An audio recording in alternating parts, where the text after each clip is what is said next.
discipline, determination, and pride. Combine all three and you have the makings of success. Add 2 experienced coaches, Frank Lenti from Mount Carmel and Steve Nye from Brother Rice, and you have 2 men who care about winning. But more importantly, they care about the lessons that football can offer their players. In Chicago, there is no bigger rivalry. Mount Carmel is ranked number 1, and while the season is young, the question is, can they be stopped? Don't discount Brother Rice, especially on their home turf. That orange flag that proudly flies, it's all part of the Brother Rice experience. Brother Rice crowd is buzzing. If you're a fan of high school football, you have the hottest ticket in town, the best seat in the house. Tonight, it's Mount Carmel against Brother Rice. It's right here, and it's live. The game of the week on Metv.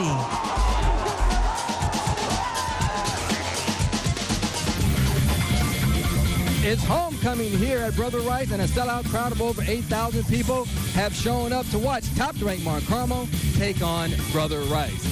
Good evening, everybody. I'm Kenny McReynolds. Welcome to the first of 14 live high school broadcasts here on Metv. What a great one we have for you tonight. Top-ranked Mount Carmel coming off that big win over St. Rita last week, and they take on Brother Rice. The Crusaders come in with a respectable 3-1 record. Les Grobstein will have the play-by-play tonight. Les, when you talk about Mount Carmel, it always starts with defense, and that's our safe auto player to watch for Mount Carmel, Steve Filer. Well, Filer is a guy that will add nothing but energy to the Caravan defense.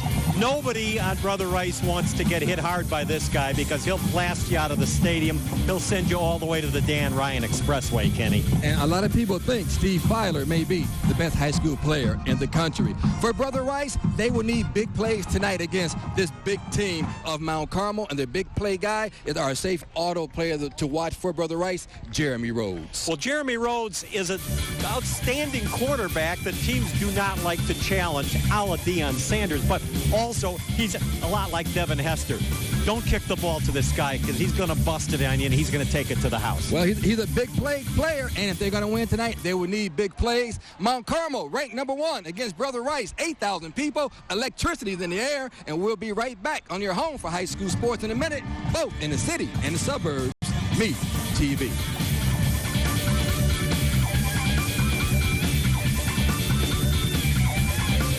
Tonight's game is sponsored by Nike, East West University, RCN, U.S. Cellular, Safe Auto, and by the Illinois Department of Transportation.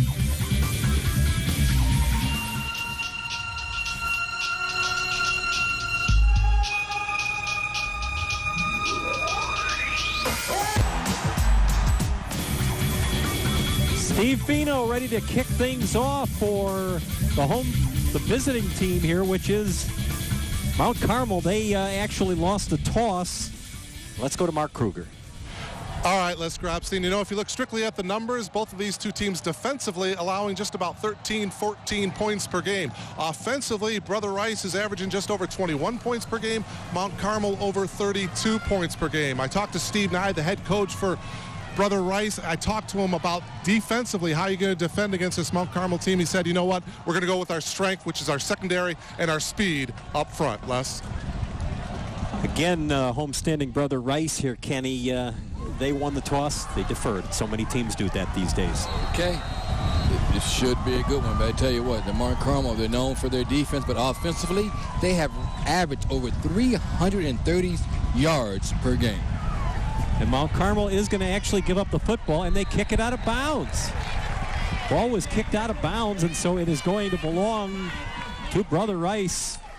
Right at, be spotted right at the 20 is where it went out of bounds, but let's see where the officials decide to spot it after it went away. Well, it looks like they're going to spot it.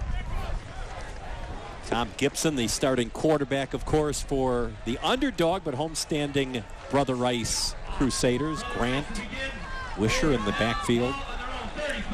Taylor, Dolan, Murphy, and Hall. They'll be the guys trying to protect him.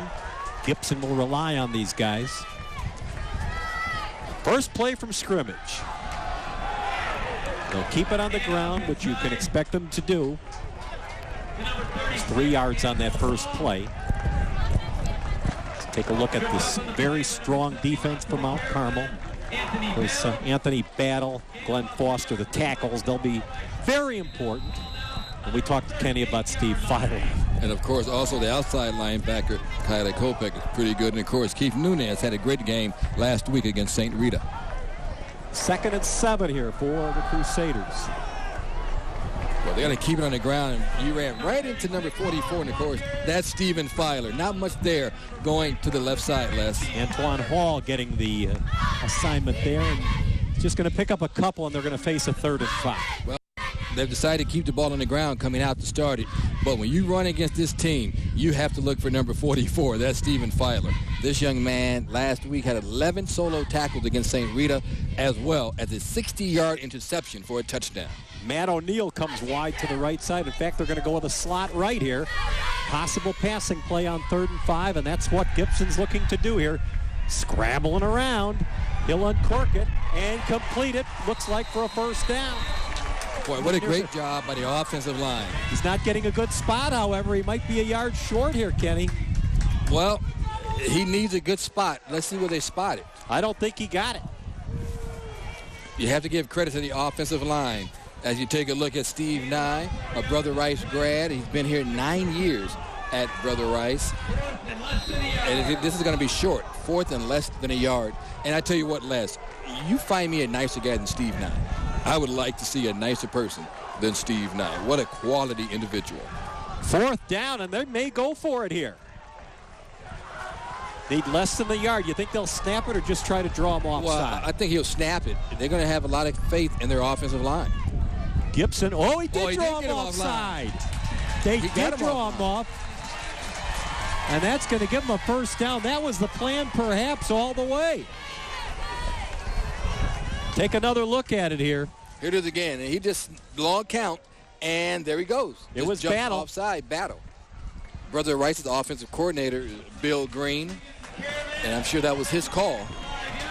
Well, he's got to be quite blue after that play. Oh, man. Ball moves up to midfield on that encroachment penalty against Battle. Well, that's one of the things that Brother Rice needs to do to try to pull off what would be considered an upset. Gibson handing it off and wing around in about a 7 or 8 yard gain right off the bat on this one to Tom Grant. I like the way the offensive line is getting off to a good start. Grant goes to the left side, left of your screen. Watch the guys up front and look at the speed by Grant. Look at the big hole slashing in to pick up 7 yards. Jeremy Johnson finally finished him off. He'll be a 2nd and 3. Officials might have been an equipment problem on the far side with Jeremy Johnson, who made the tackle because he went out. Might have been with his mouthpiece. Boy, this is a great start for Brother Rice. You could not have picked a better start. Handoff goes on the left side, and it's going to be another fresh set of downs here for the Crusaders. You have to give a lot of credit again. That offensive line, they're getting down, they're pushing off the ball, doing a tremendous job of pushing back a humongous front line of the Brother Rice Caravan. Antoine Hall was the man who picked up the first down, so that's 2 sets of first downs here for Brother Rice on the initial drive of this football game. And one thing you have to admit about Brother Rice, what they want to do, keep the ball on the ground, keep that clock ticking, because the longer you stay on the field, you keep that high-powered offense that's averaging over 300 yards per game of Mount Carmel off the field. Gibson did throw the one pass, which was just shy of a first down, but then on 4th and less than a yard, we had the offside, the encroachment against the Caravan. Now the second pass attempt of the game. Look out behind you. Throwing deep and way over everybody's head. The only Brother Rice player in the vicinity there, well, really was nobody. Boy, Gibson was really crushed, too. He's coming over to the sideline, I think, just to get another play. Boy, but he really took a shot once he released that ball.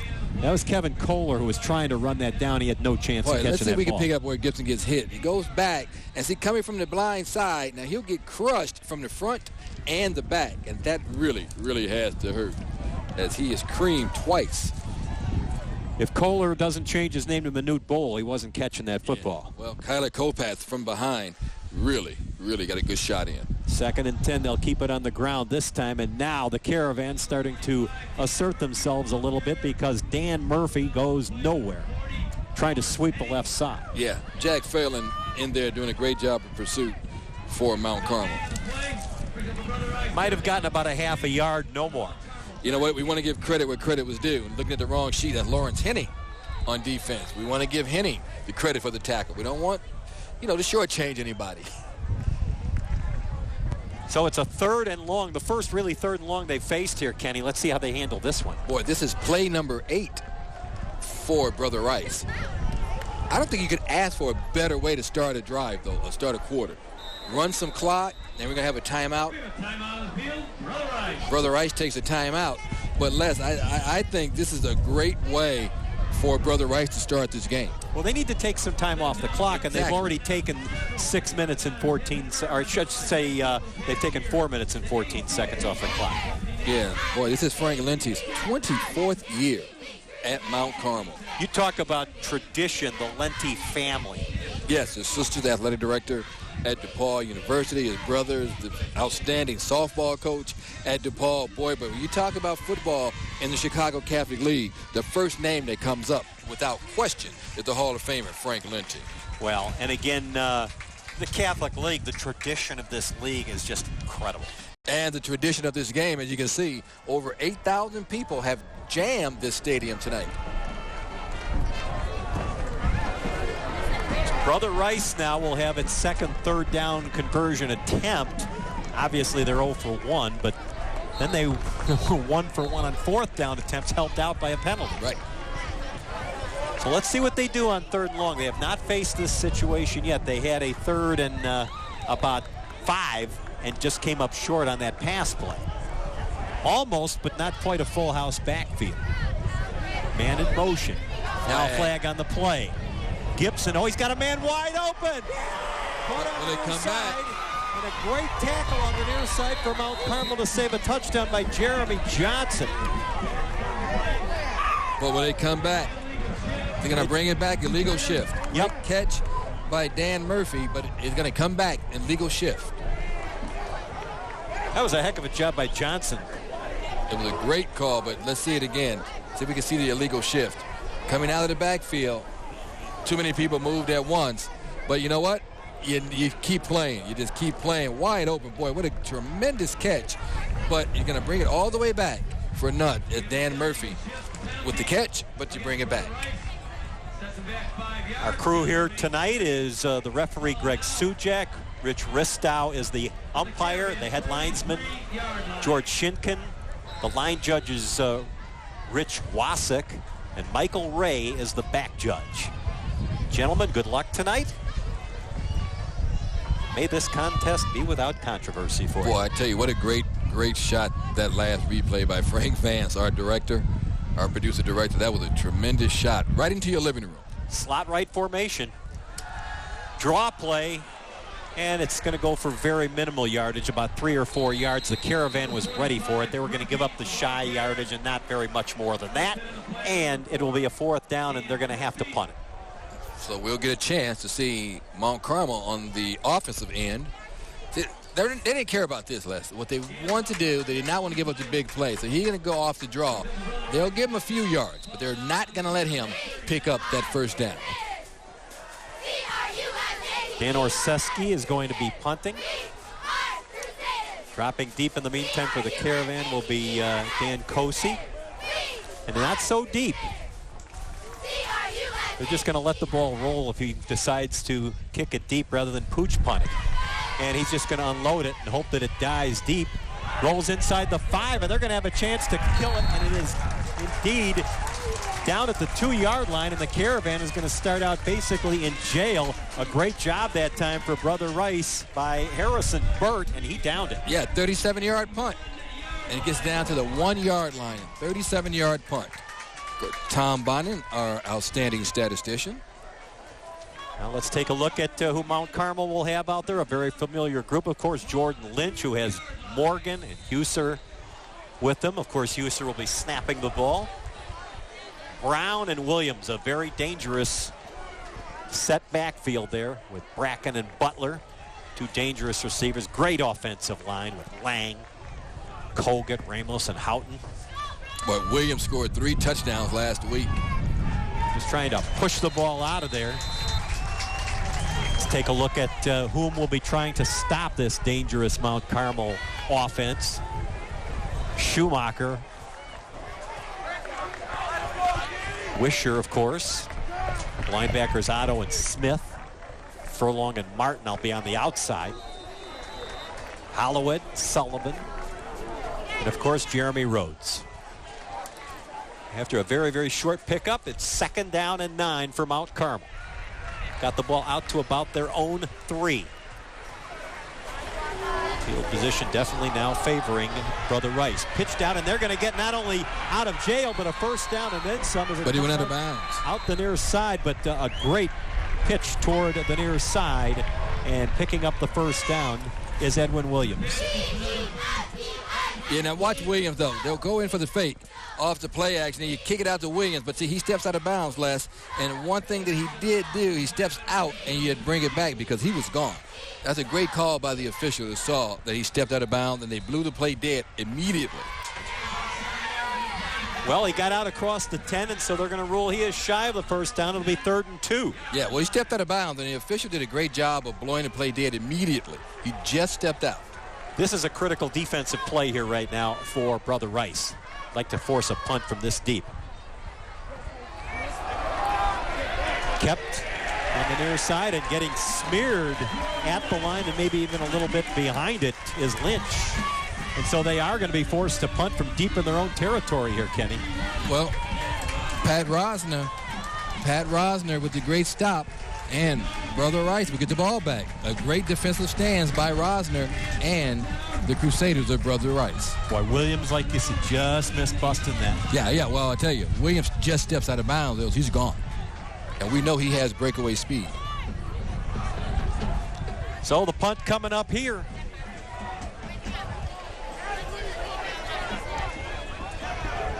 This will be great field position for Brother Rice. Well, it should be. Low snap.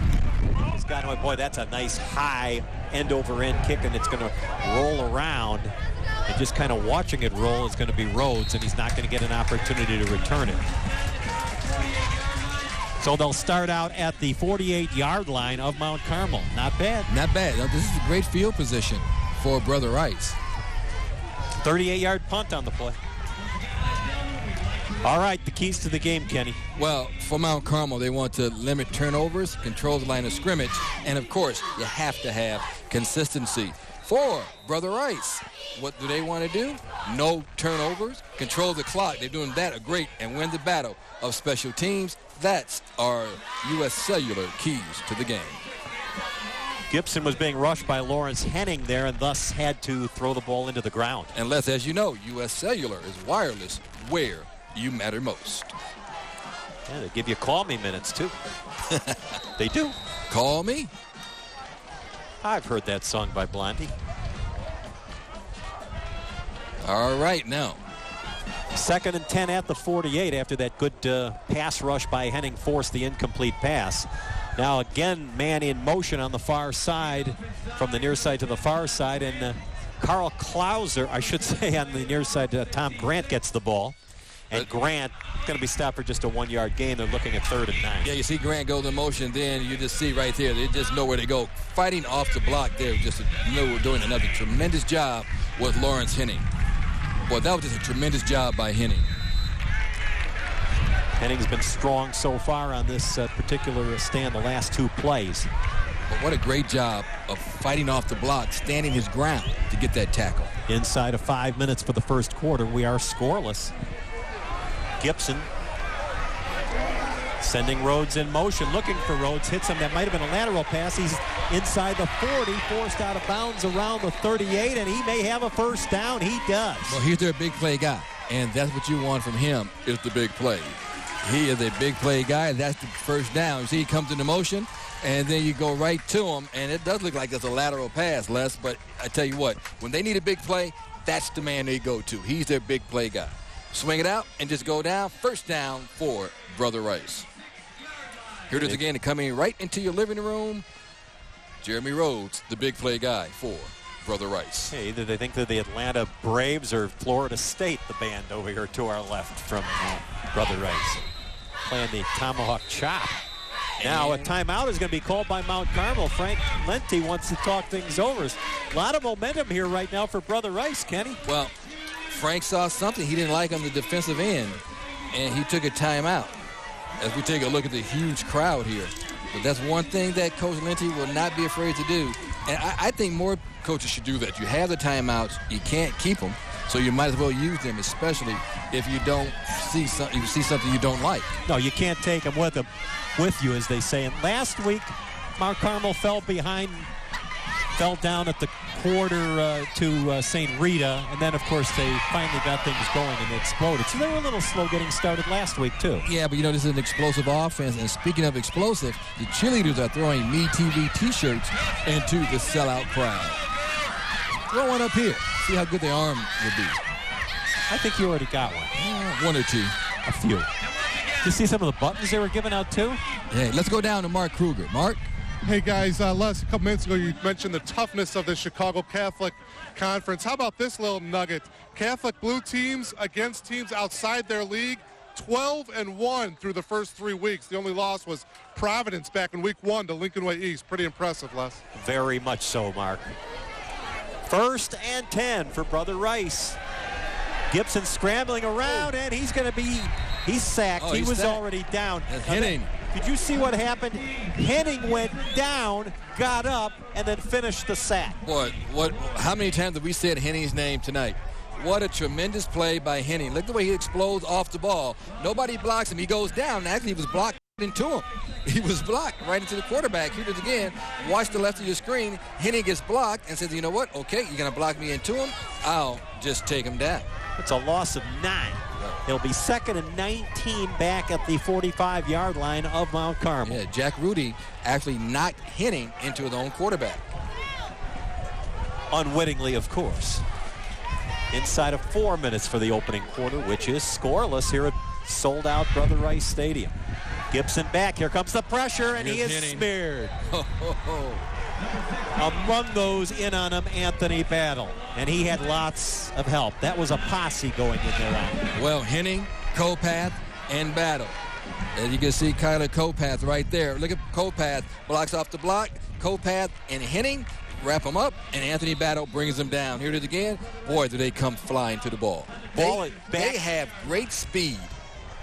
Speed and power, Kenny. Speed and power. And, we've mentioned Kopath so much so far in the first quarter. We're going to talk to his mom at halftime.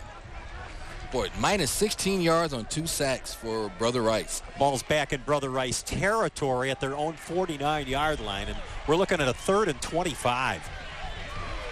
Right now, jumping around are the Caravan. They look like they want to put some more pressure on Gibson. He drops back. They're coming at him again. 3 straight sacks. Holy mackerel. Guess who got him? Henning. My goodness. You talk about taking a good drive that started out very well for Brother Rice, and it seemed to get blown to smithereens. Well, watch number 40. You got to have to put a body on him. He's so quick, so strong. Nobody touches him. He comes in untouched once again, and that's 3 consecutive sacks. Boy, how good is Henning? Oh, my goodness. 6'1", 196, but he's extremely quick. Well, it's back-to-back terrific games because he had a good one against St. Rita last week as well. That punt is nearly blocked. It is not, however. It's just rolling around inside the 30, inside the 25, and it will die around the 22-yard line. Finally, being downed over there by Harrison Burt. Burt's been very, very good at chasing those loose punts on special teams. Boy, can't say enough about the defense of Mount Carmel. 35-yard punt. Boy, I tell you, San Diego State's going to get a real good one with Henning. Well, I'll say the Aztecs, and he's going to get some good climate out there. All right, it's 1st and 10 for the Caravan, getting some decent field position this time. They started on their own 2 last time, and they're just trying to power it out of there and get it out across the 25-yard line. The offensive line is pretty good, Les. I'm very impressed with the offensive line of Mount Carmel, having seen them before, because and we saw the breakaway speed of Williams. All he needs is a little hole. They open a hole, he can break one. And Brown, who just picked up 4 yards there, he's pretty powerful in his own right. 2nd and 6 coming up here for Mount Carmel. Number 1 team in the state of Illinois this week. And now the ball is broken out into the secondary, and nearly breaking it all the way is guess who? Williams. And we just mentioned that, and I'm glad he was listening on cue, because he is just a tremendous, tremendous athlete whenever he gets into the open. Let's take a look at our east-west move of the quarter. Brother Rice going into motion. Here's our big play guy, Mr. Rhodes, gets in motion and picks up the first down. That's our east-west move of the quarter.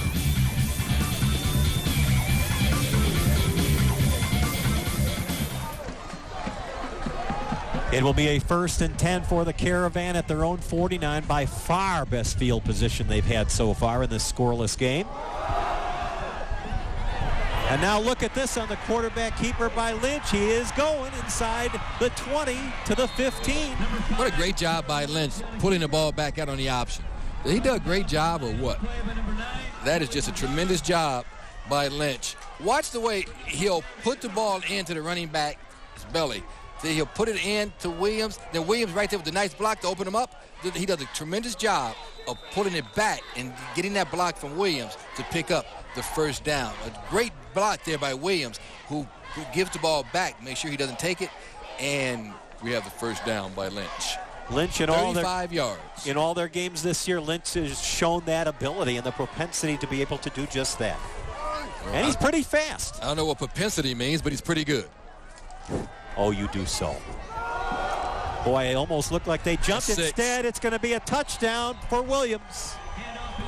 Edwin Williams on the draw puts the Caravan on the scoreboard first with 33 seconds left here in the opening quarter. Boy, did that hole open up in a hurry, and he was through there like a jet. That offensive line is just so good. And, you know, the Caravan, they average 92 yards a game on the ground. But watch the hole. Look at this. Untouched. Not an orange shirt touched him. Just a tremendous job by the guys up front.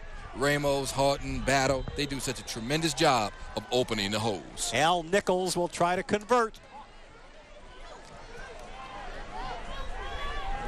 Kind of a low snap, but he gets it up, and it's good. Kicks it out of the stadium. It went over the seats. 33 seconds left first quarter. Mount Carmel breaks the ice here as they lead Brother Rice on their home stadium turf, 7-0. Boy. All the momentum was with Brother Rice. Brother Rice dominated the quarter, and look who scores first. Well, we talked about the speed of Mr. Williams, but look at the guys up front. The guards, the centers, look, they just opened up a hole where he just walked right in untouched. He didn't run. You said it. He walked. Right, he just walked in untouched. What a great job by the guys up front. And this is no chopped liver defensive line that was blocked out of there. Brother Rice, they have some athletes and some power in their own right, as they say. But, boy, they were just moved out of there. Boy, 4 plays, 78 yards, all on the ground. That's very impressive. And that big play was the one by Lynch that helped set it up. Just took 1 minute 37 seconds. That was the time of the drive. Wow. It didn't take long. Couple big runs by Williams, one by Lynch. 137. That does not take long. And, of course, Tim Brown started the drive with a run. Kickoff by Nichols. And it goes through the end zone. Boy, when you can do that, you are quite a weapon for your team. So it's a touchback. Right, and he was kicking with the wind, too. He had the wind at his back. Well, anybody that saw the Cub game today knows the wind was blowing out of the south today. Big time. And you can see it's still blowing out of the south. You're watching exciting high school football right here on WWME TV, Me TV in Chicago. Well, your home for the Cubs and the Sox. Yes, Cubs, Sox. CPS Sports Edition, we've moved to 7 a.m. every Sunday. What are you talking about? Everything you want to know about high school sports, right here on Metv. More pressure put on, but that pass goes off toward the left side to Sullivan, and he's going to turn into a pretty big play, going to pick up, and we're going to also get a late hit after an 18-yard gain. A late hit out of bounds is going to result in 15 more. That's going to end up being a 33-yard negative, or should say plus play this time for Brother Rice. Boy, but Gibson really took a shot. He's a tough kid. Oh, did he take a shot? And of course, these are the type of penalties that would drive a coach crazy. You know, if the guy's out of bounds, you don't hit him. Face mask. Face mask. Hit it again. But watch the shot that he takes. I mean, Kopath just levels him. My goodness. Think that was roughing the passer? Well, pretty close. It was close. It was close. But here it is again.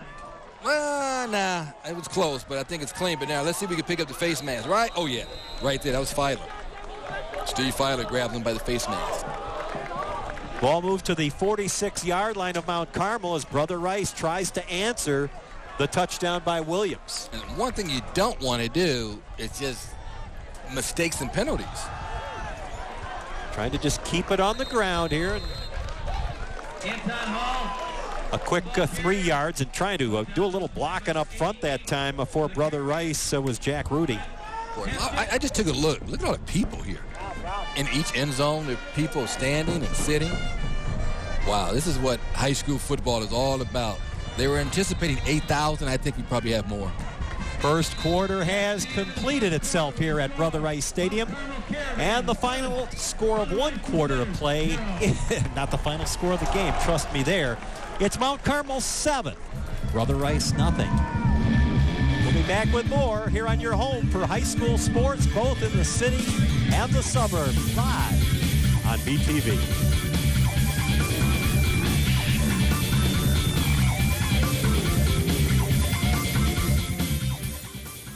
Get ready to fall for me.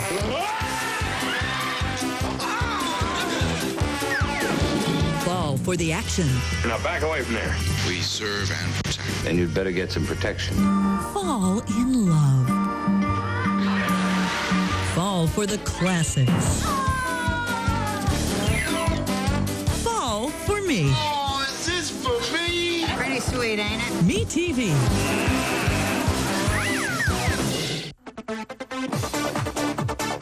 Dude, we're at a beer. Going a beer run. Let's go, man. Come on. Wait, are you all right to drive? Dude, I'm fine. Okay, I'm just a little buzzed. Let's go. Shotgun. We need to get a keg. At least one. Hey, watch out for that kid. Oh!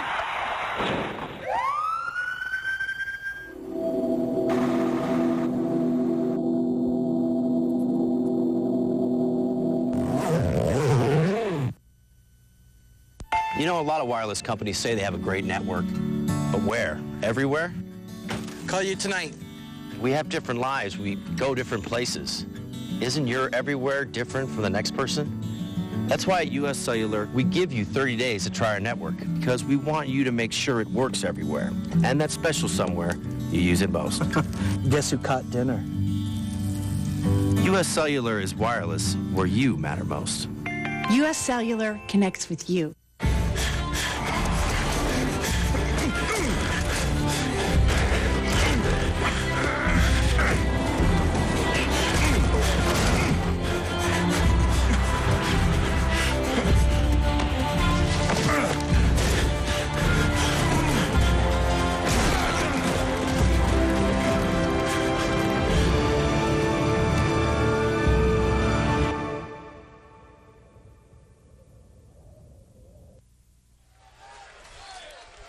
Tonight's game is sponsored by Nike. Leave nothing.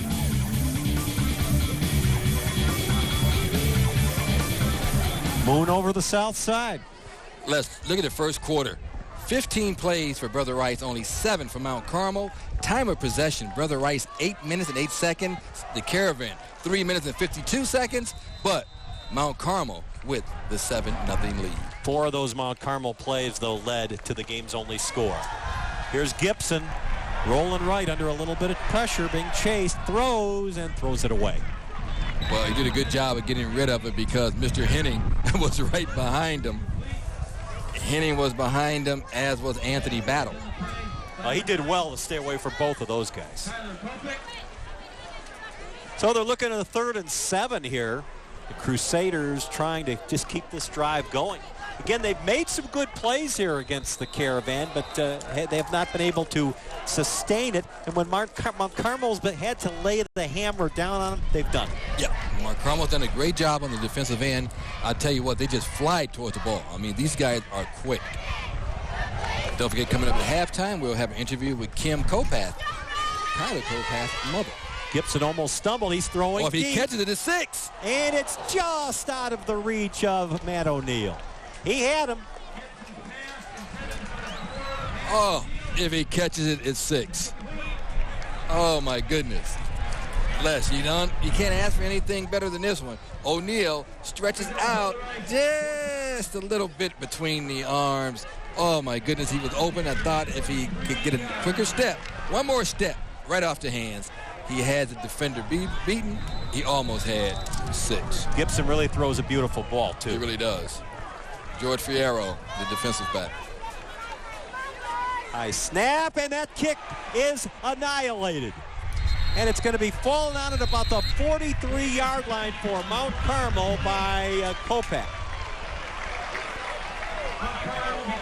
Kyler Kopak was able to fall on the ball for the Caravan, and there is no chance of that kick getting away.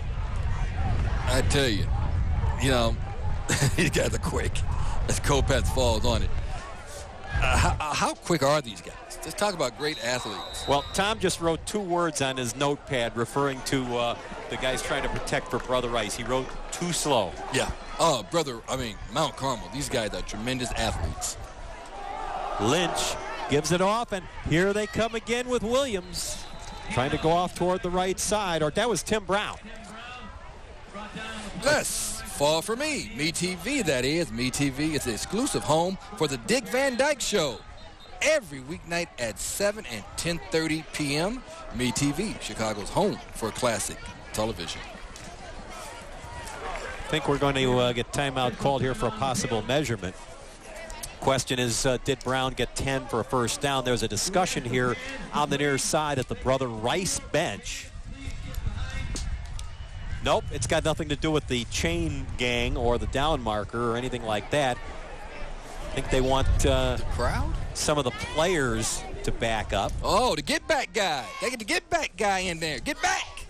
Gotta get the get back guy in there. That's what they're telling. They're telling the guys to get back. See, they're up on the white. Get back. So you gotta get the get back guy. That's what that is. Get back, the Beatles, 1969. Yeah. See, they're up too close to the sideline. And some schools have one guy and his whole job is to say, get back. Gotta get that get back guy. That was my job when I played football in high school. I was the get back guy. How much fun was that? Oh, it was great because I couldn't play. So I could just say get back. Why couldn't you play? Your knees? No, I just didn't have any talent. That would be a problem. They're just going to keep it on the ground on first down. Hey, Les, did you get that great food we had tonight? Fantastic. Fried chicken, jambalaya, Italian roast beef. Where it came from. The food for the crew of MeTV's broadcast crew tonight was provided by 115 Bourbon Street, located at the corner of 115th and Kedzie and Marriott Park. Les, I'm going there after tonight's game. I'll tell you what, that's 115 Bourbon Street. Check it out. Oh, I love their barbecue ribs. Guys, give me a slab of ribs. I'll be there after the game. On the triple option, the little pitch back comes to the near side, and finally, after he got the pitch back from Lynch, Tim Brown gets bumped out of bounds after a nice little pickup. And it may be enough for yet another first down. It appears as though it is. Let's see, did he get the first down? Now, maybe a yard short. They're going to give him a little short. Here's the pitch back, Les. And, about a yard short. Well, now the officials want to stop the clock, and maybe we are going to get a measurement after all. It's close enough that they want to bring the chain gang across. Right now, Mount Carmel reverting back into their huddle here. Yeah, that 115 Bourbon Street spread was absolutely phenomenal. That was great. That was great. I'll be there as soon as this game ends. You didn't get your fill before the game, huh?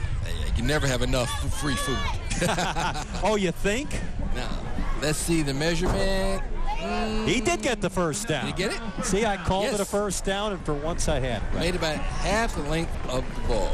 Do you realize Mount Carmel has not passed the ball yet? Not one pass tonight. If you don't have to, why? Right. The offensive line is doing just a tremendous job of opening up holes, keeping the ball moving and the clock moving. That's old Woody Hayes, Bo Schembechler football. If it ain't broke, don't fix it. When those guys saw their quarterback roll around and try to pass it there, they basically had one question. What are you doing? Yep. What are you doing? Lynch with a deuce backfield, Williams and Brown. Get used to those two names. They're going to be back there a lot tonight. And up the middle. Oh, nearly busting it for the whole distance was Brown, but he finally got tripped up from behind. They had him by the ankle, and he was finally taken down by Lazera. Boy, if he doesn't go down, if he doesn't stumble, he's in for 6. Here it is again. Watch the blocking, though. The offensive line, right at the point of attack, they do such a tremendous job, and he just stumbles because if Tim Brown doesn't stumble right there, he's in the end zone for 6 because you see he had blocking downfield. Julian Lazera made a kind of a lunge out there and just grabbed him by the ankle and brought him down. Given a personal foul penalty against the Crusaders. We also have a late hit here against Brother Rice. Boy, that hurts. That'll be half the distance to the goal line, so it's going to be a 1st and goal to go coming up here now for Mount Carmel, and they have a chance to really take control here. They're up 7-0 after play was, for the most part, dominated, and that included field position by Brother Rice, but they couldn't really take advantage of it. Yeah, this is play number 5 on this drive that started at the Brother Rice 44-yard line. And like you said, Mount Carmel has not put the ball in the air yet. Well, the offensive line has done such a tremendous job of opening holes. They'll just run it all night. Lynch with Williams and Brown behind him, and Lynch keeps it. This time they're waiting for him, and he's going to get close to the 5-yard line, brought down in bounds there. He picked up 1 or 2. He faked a little handoff to Williams, but then tucked it back in. I like the way he fakes the handoff. He was hit, but he kept moving. He never stopped moving his feet. He bounced off that initial hit and picked up a couple of yards. Here it is again. Watch the way he's hit initially. See, he's hit right there, but he keeps his feet moving, gets away, gets the block, and he picks up a couple of tough yards. 2nd and goal coming up here. Right there, bounce off of you, 2nd and goal. Ball at the 5. Williams off on the right side, but the ball goes to Brown, and he is stacked up. He did pick up a couple. Might have got to about the 3. Pat Rosner right there. Boy, not much there, Les. Not much there. He picked up a yard, no more. It's a tough yard because C.C. Rosner right there, number 41, coming over from the left side right there to stop him. So now your 3rd and goal from the 3. Well, does Lynch keep it, or does he go to Brown, or does he go to Williams here? Well, Williams has touched the ball 4 times for 49 yards and a touchdown. I'm going to Williams. Williams is on the left side of the tee. Lynch gives it to Brown. He tries to power forward. He might have got to the 1. Now will Lenti go for the field goal? And the answer is yes. He's bringing the field goal unit in. It's going to be 4th and goal from inside the 2. Well, they listened to me, and they gave it to Williams. Maybe they shouldn't have listened to me because there was absolutely nothing there. In fact, it's inside the 3. He didn't get that great of a spot. So you're going to go for the field goal. That's exactly right. So A.J. Nichols. A 20-yard field goal. He hit the PAT earlier from about the same distance. This is similar to a point after touchdown. Angle right. Into the wind. He nails it, and it might be wide right. It is. Wide right. Wonder how much the wind affected that because he was kicking into the strong south wind here. Boy, he had the distance, but it just sailed right. He hit it hard. But yeah, he had the distance, but it wasn't even close. Well, that wasn't close. The Crusaders knew it immediately as soon as he had the distance, that ball. though. He certainly had the distance. Ball be brought out to the 20, so Brother Rice will get decent field position. All things are relative here. But there's one thing now with Brother Rice, what they have to do is capitalize on these. Unlike Mount Carmel, they will put the ball in the air. But that was a 7-play drive that picked up 41 yards on the ground. It took 3 minutes and 14 seconds off the clock.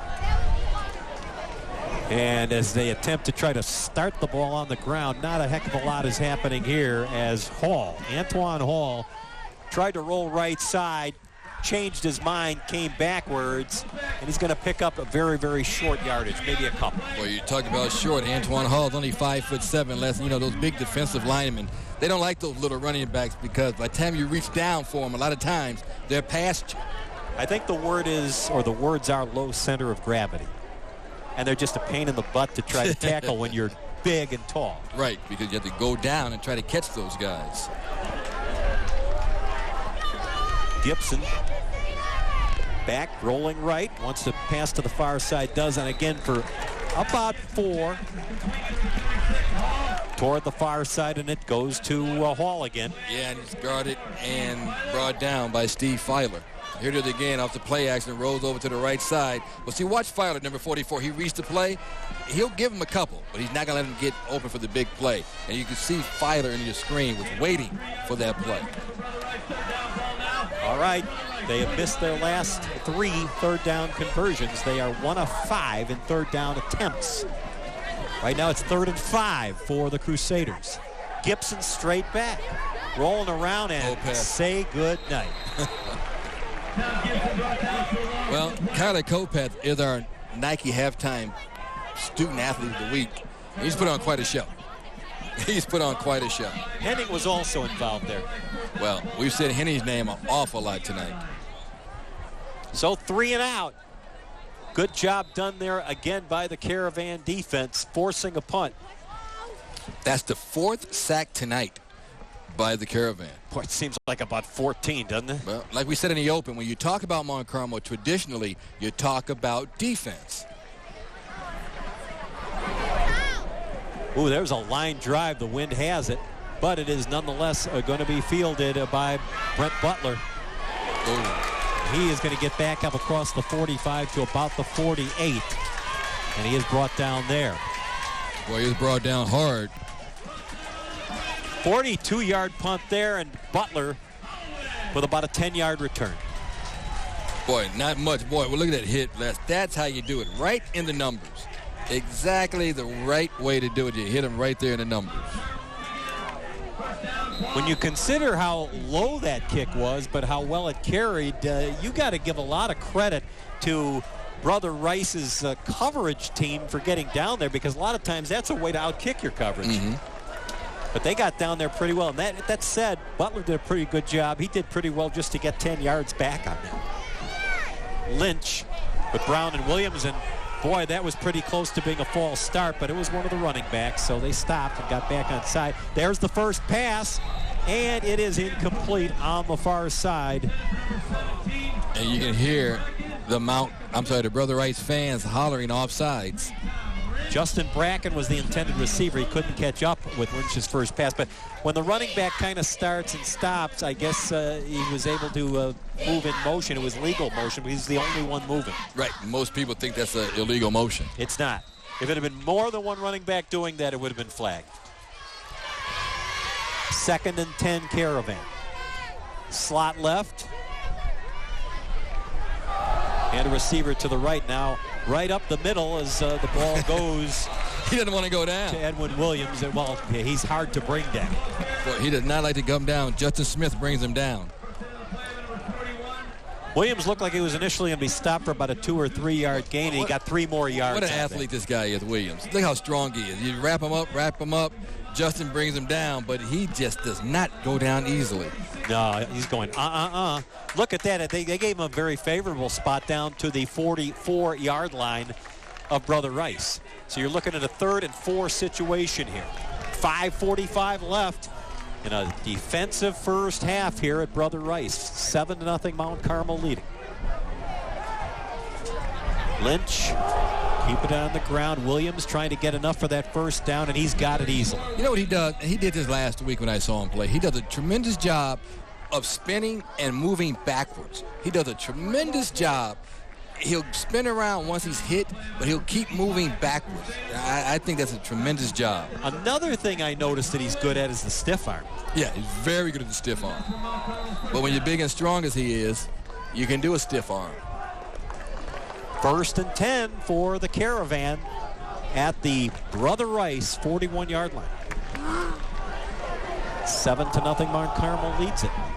The stiff arm you talked about. There it goes as Williams crashes inside the 40 down to maybe the 37. He got stood up and then finally taken to the ground by a host of Brother Rice Crusaders, including Joe Bazuski. Boy, it looked like he was only going to get 1 or 2 yards. He still turned that into a 4-yard pickup. Well, it doesn't sound like much, but I can't believe he even got 4. He is so big and strong. I thought Brother Rice had that play well defended. They did. He's just so big and strong. Here's a little pitch back to Brown this time. Inside the 30 and close to the 25. They are such a good 1-2 combination in that backfield. Rhodes made the tackle for the Crusaders. Well, you know what? You look at one, you try to stop one, you pitch it back to the other. They are, like you said, Les, a tremendous 1-2 punch. Good block there, too. You have to give great credit to the offensive line, then also Jordan Morgan, the tight end, with a tremendous block. And then you got Lynch, who is in his own right a weapon. Yeah, because he likes to run. And he showed that on the drive where they scored the touchdown by Williams. First down for Mount Carmel. It goes to Williams, and he will get very, very short yardage this time. Maybe a yard. Got stacked up in the middle. Lazara. First to get him there. Inside of 4 minutes for the opening half here.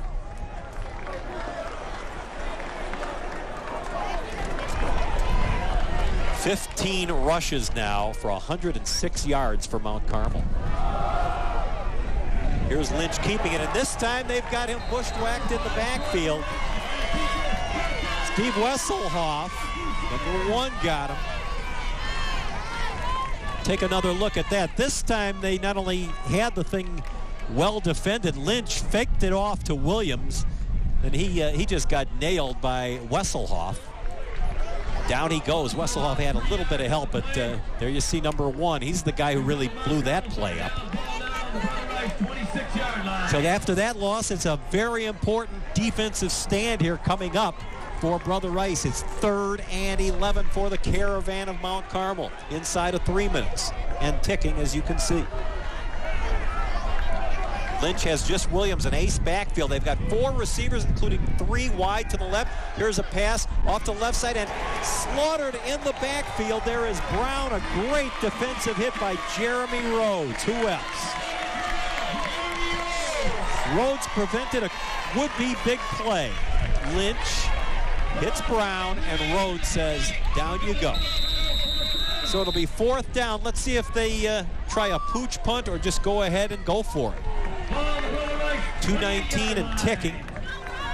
They're just letting the clock tick away, and the indication is here that Frank Lenti is going to have Lynch and company go for it on 4th down. And that said, Brother Rice is going to take a timeout here. They want to talk about things. So at the same time, Steve Nye wants to talk about things. Once again, you see our outstanding crew tonight. Greg Suchek, the referee. Rick Ristow is your umpire. The head linesman, George Shinskin. Rich Wasik is the line judge, and the back judge, Michael Ray.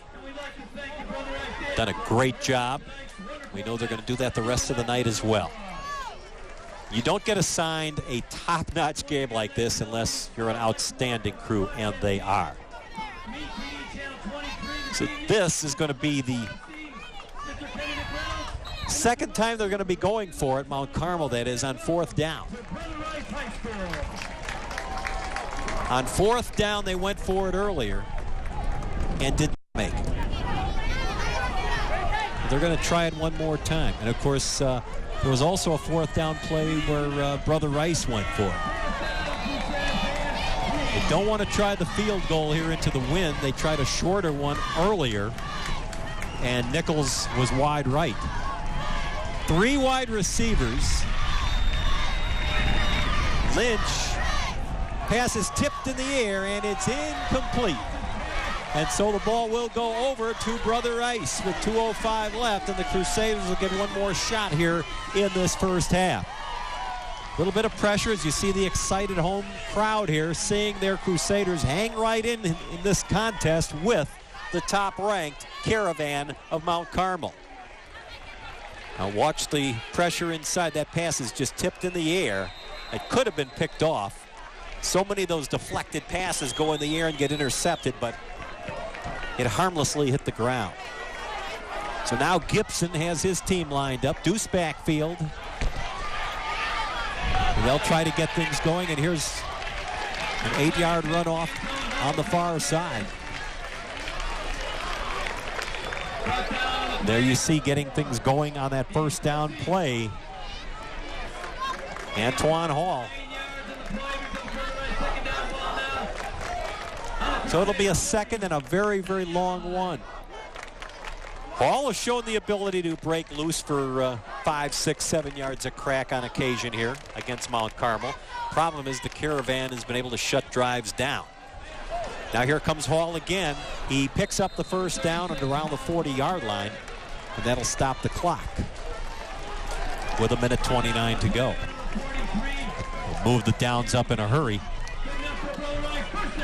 Brother Rice has 1 timeout remaining. Mount Carmel 2 left here in the first half. Are we doing an interview? But right now the Crusaders, who have been willing to put the ball in the air, have to move the ball quickly here to try to get on the board. Ball carrier on this play was Tom Grant. Can get about 7 or 8. They still have 70 seconds to go, but they're going to have to line up very quickly. Well, they're going back in the huddle, which is interesting because they don't have that much time to mess with. Only 1 timeout here. Crowd sounds like they're getting a little impatient. Let's see if Gibson puts it in the air here. You know doggone well they'd like to get on the board, get some kind of points before this half ends. 7-0 Mount Carmel.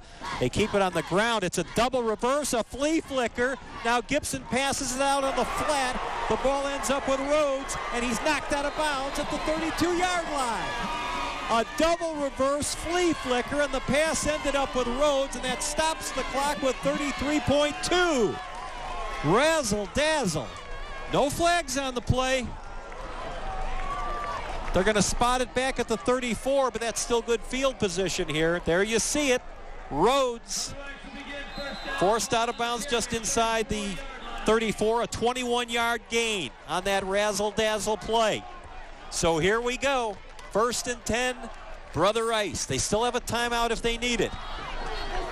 Gibson, he's in trouble, and down he goes. They may have to burn one here. Let's see if they do. Yes, timeout, Brother Rice, 27.5 seconds left. So the Crusaders take a quick timeout, and they come over to the near side, and Coach Steve Nye will try to come up with something. Boy, what a great play that double reverse flea flicker play was. You see Gibson pitching it back and forth, and then Rhodes, who pitched it to Gibson, then had the pass thrown to him. So it was actually Rhodes who was the second man in the backfield on that reverse, and then the pass came to Rhodes. Brother Rice began at their own 28 on this series, so this is going to be play number 6, or that was play number 6. And definitely probably at least another 10 yards, I would think, away from being in field goal range, and they have a very strong south wind at their back. A southerly wind that has been hitting the Chicago area pretty much all day long. Again, anybody that's familiar with Chicago that watched the Cub game this afternoon, when the wind is blowing out at Wrigley Field and blowing straight out of the southwest, you know the wind is strong. And it's the same here on the southwest side here at Brother Rice. Right now you're talking about a 53-yard field goal. So Brother Rice wants to get down a lot closer if they can.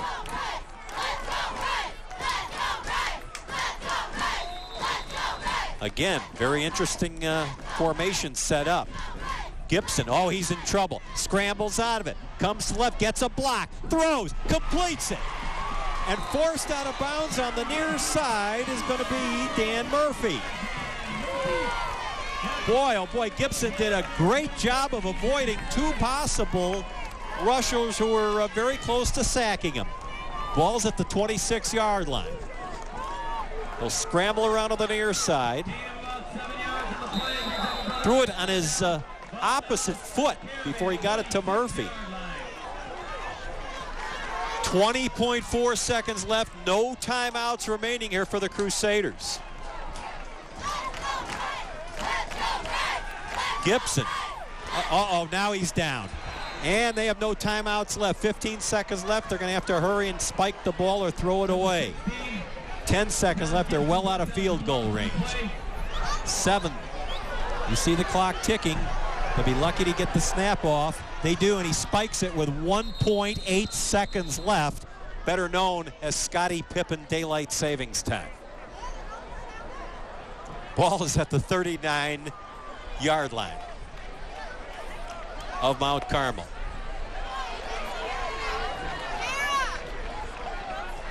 Now what do we have another discussion here, and timeout has been called here by Mount Carmel. Oh, guess what? That was 4th down. They were out of downs. They spiked it, but they were out of downs. So that defeats the purpose. So this half's about to end. Let's see if Mount Carmel just tries something funny here, if they're just going to kill the clock. 7-0 Caravan.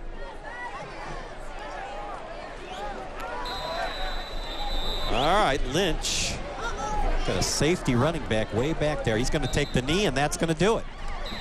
Wow, we've had some crazy plays here in this first half.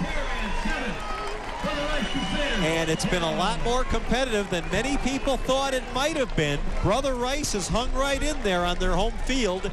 But at halftime, the top-ranked team in the state of Illinois, the Caravan of Mount Carmel, are leading Brother Rice here on their home field by a 7-0 count.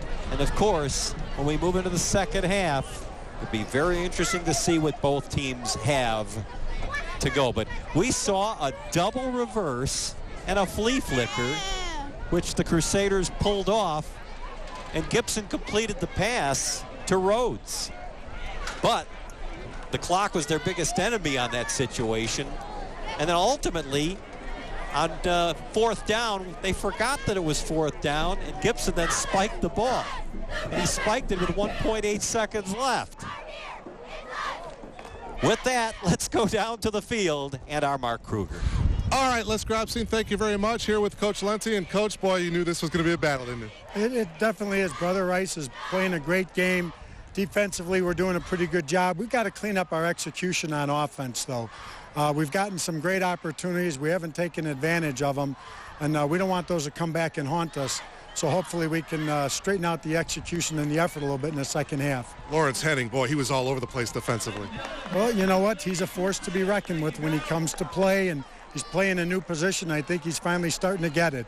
Coach, thanks for your time. Good luck in the second half. You're welcome. Thank you very much. All right, Coach Lenti, the fine head coach for Mount Carmel. They lead it over Brother Rice by a score of 7-0, and we are at halftime here at Brother Rice, and we'll be back with live high school football, both in the city and in the suburbs, live right here on Metv.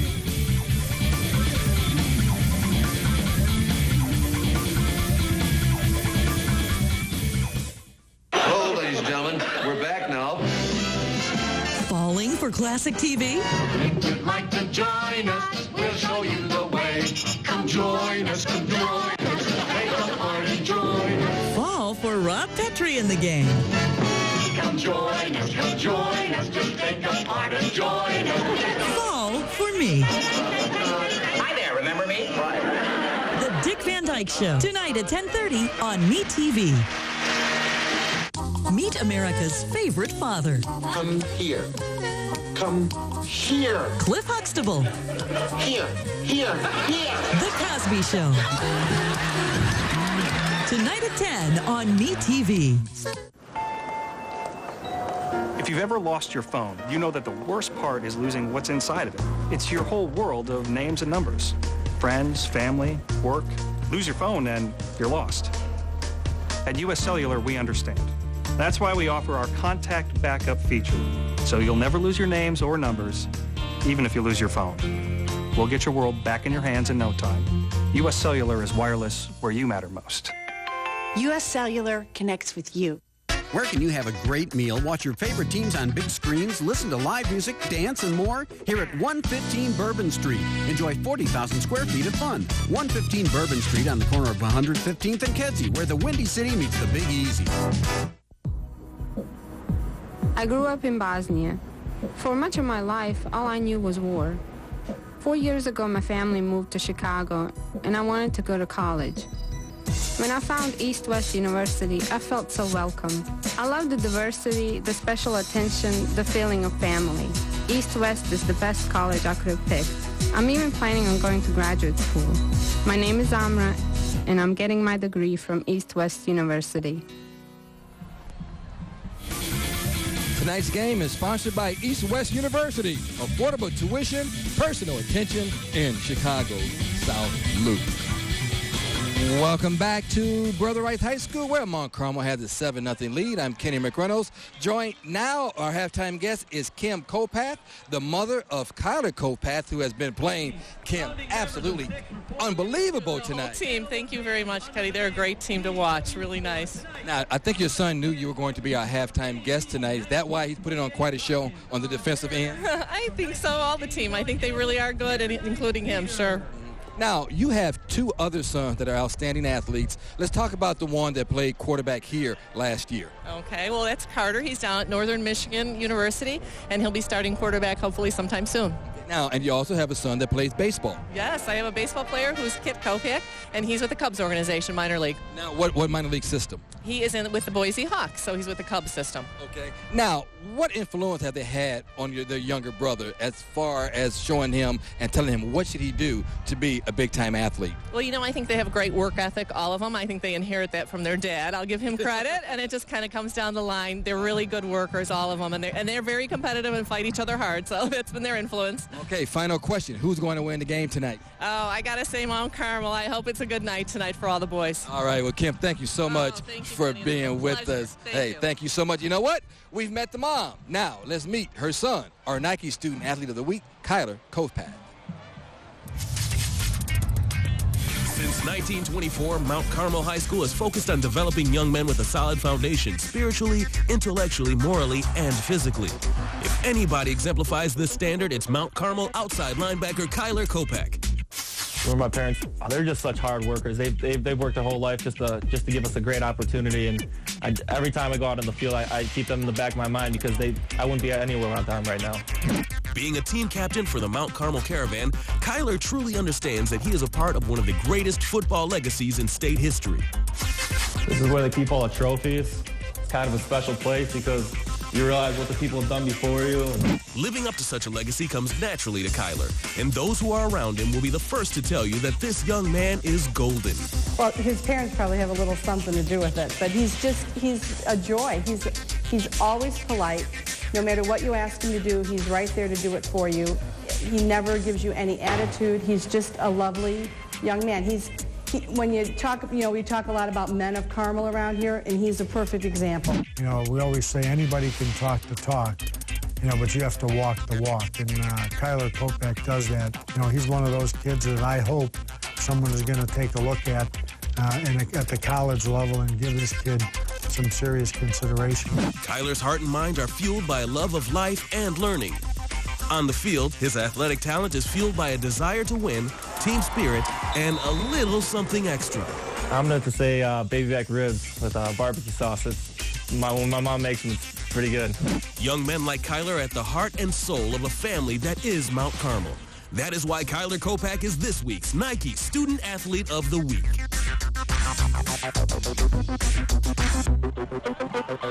Kopak and Mount Carmel with the touchdown lead here at halftime. More halftime coming up, and we'll be right back on your home for high school sports, both in the city, live in the suburbs, Metv.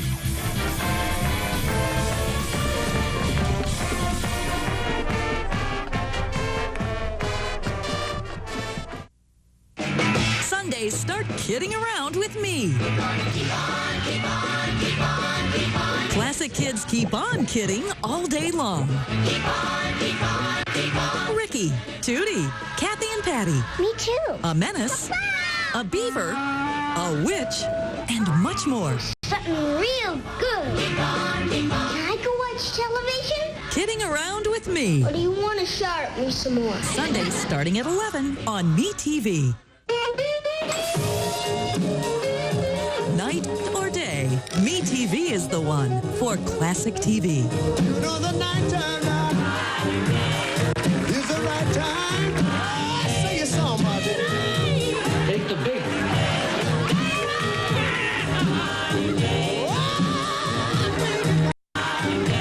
Just a minor adjustment. That's it.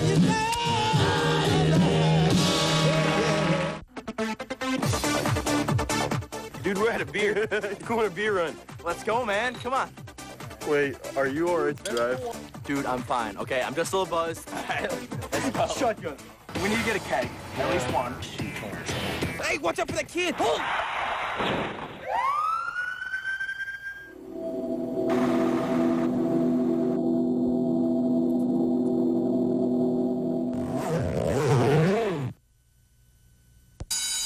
It's that time of year again. Time to hit the books and save with RCN. For a limited time, get free high-speed internet when you order expanded basic cable TV and unlimited local phone, all for just $75 a month. Plus, you'll get free McAfee, free installation, and you can add Digital Vision Plus for one low price. Do the math and save with RCN. Can you get RCN? Call 866-RCN-2293 or visit rcn.com/save and find out. RCN, connect to something more.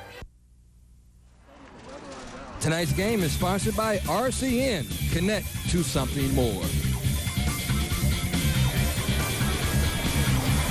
And welcome back to Brother Rice. We are at halftime with Mount Carmel on top by a score of 7-0. Mark Kruger here with the athletic director of Brother Rice, Phil Cahill. Phil, your 5th year as the AD. First of all, thanks for your tremendous hospitality. What a great night here tonight. Oh, it's a great night. I mean, starting with the weather and the two teams that are matched up pretty evenly right now here at halftime. We probably have 6,000 to 7,000 people out tonight, and it's just a great night for high school football. 75%, this is an amazing number, 75% of the coaching here at Brother Rice are graduates of Brother Rice. Can you talk about the philosophy of athletics here at Brother Rice? Yeah, you know, 75% is a great number. Our coaches are vested in our programs. They come back to our programs, and I think it's because they have a passion for this school. I think one of our philosophies at Brother Rice is that we don't permit our kids to specialize. In this age of specialization, it's just something that we don't let our kids do. Our coaches see the benefit of it. Our teachers see the benefit of it. And our parents really buy into it as well. So it's a great thing. And it's not just football that has a great tradition. A lot of other sports as well here, isn't it? Oh, exactly. Football's just right there at the top, you know, with the Prep Bowl championship. But volleyball's been downstate the last 2 years. Baseball was downstate, finished 4th last year. We've got a rugby program that's taken 6 straight championships in a row. So, yeah, things are really happening at this place, and it's a great time to be here. Some of the initiatives this year for you?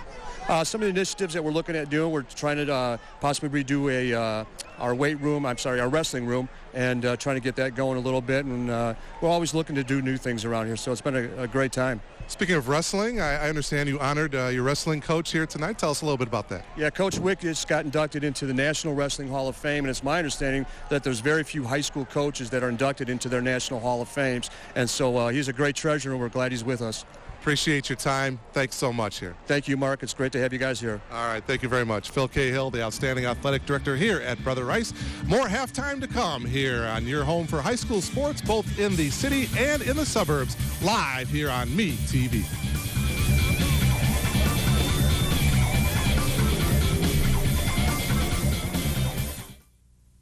Sunday nights, Metv has got your number. I've got your number. With the one and only Lucille Ball on I Love Lucy. Oh, Ricky. Then, two Mary Tyler Moores. Oh, Rob. Laura Petrie. And Mary Richards. Oh, Mr. Grant. Oh, Mr.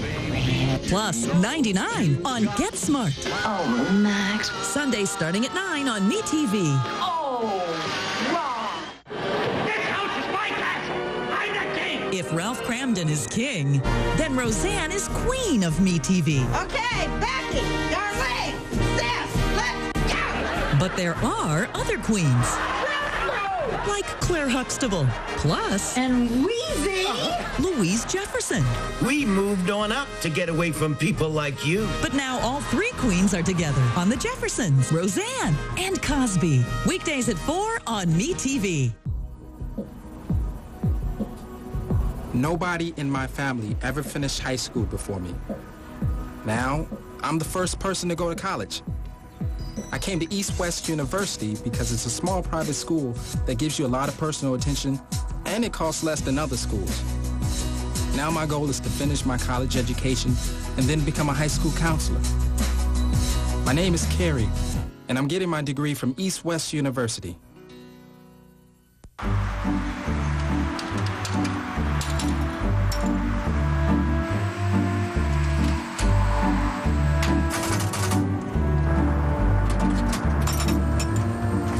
Doing what you can to make ends meet. A quarter. I'm out a quarter. Try spending less on car insurance. This is the best day of my life. 1-800-SAFE-AUTO. Minimum coverage for minimum budgets.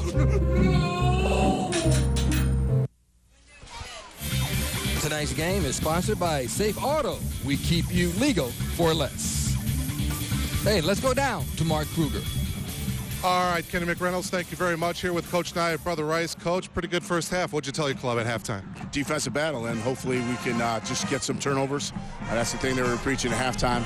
Second guy in, get in the pile, strip the ball. And we're going to need a big turnover because they're awfully tough defense to be driving the field. So hopefully we can shorten up and get one.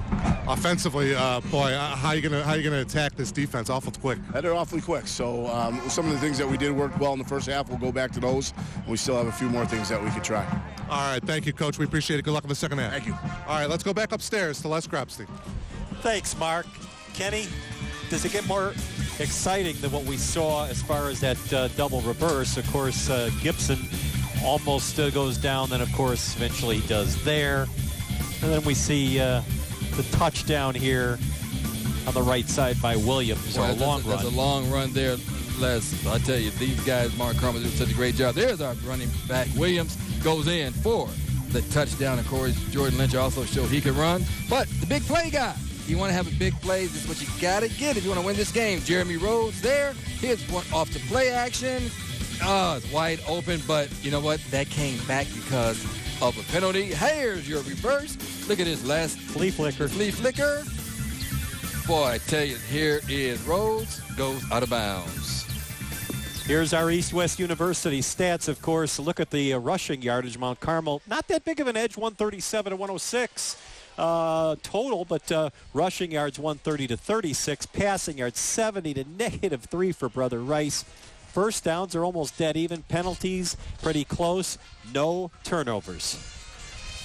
We'll be back with second half action on your home for high school sports, both in the city and suburbs. Live right here on MeTV.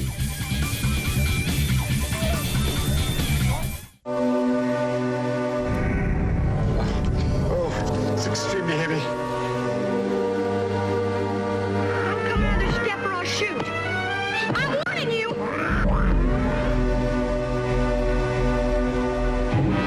Oh, go away, you silly goose.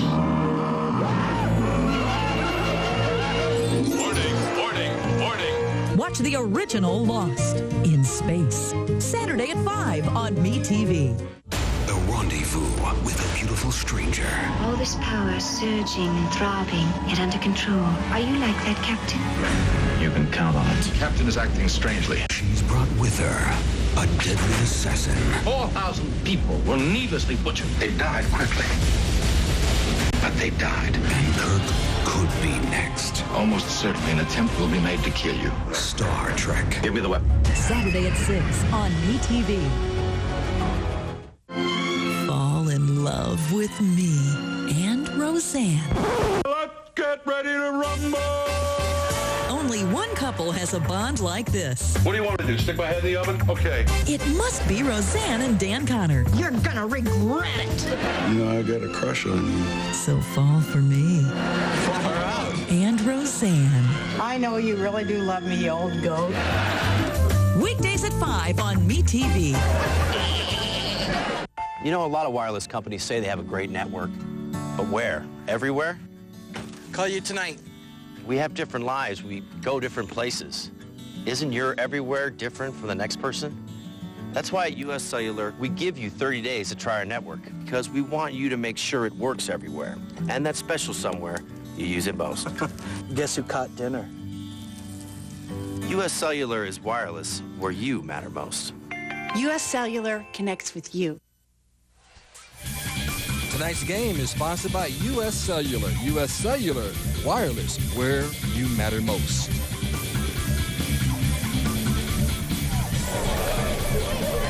Seven to nothing as we prepare to start the second half. Kenny, again, doesn't get more interesting than that razzle-dazzle play. A double reverse with a flea flicker, and they completed it. And then they had a play where they had to spike the ball. They have only 1.8 seconds left, but it was fourth down. Right. Well, the one thing that really stands out to me is that Brother Rice has been sacked 6 times for 62 yards. That defensive line of Mount Carmel, very good, very quick. Brother Rice has had to punt the ball 4 times. Of course, Mount Carmel has their 1 touchdown, 1 failed field goal attempt. So here we go. The Caravan will get the ball to start the second half. Williams takes the kickoff, or let's check that. It goes instead to Brent Butler, and he may go. He's got 1 man to beat, and the man who saves the touchdown on the near side is Jeremy Rhodes. Who else? Boy, great tackle there by Jeremy Rhodes. Great open field tackle. This is a great way for Mount Carmel to start the second half right here as Brent Butler takes this kickoff, picks up his blocking little juke move right there, gets by 1 man. And here's your big play guy, Jeremy Rhodes, with a big tackle.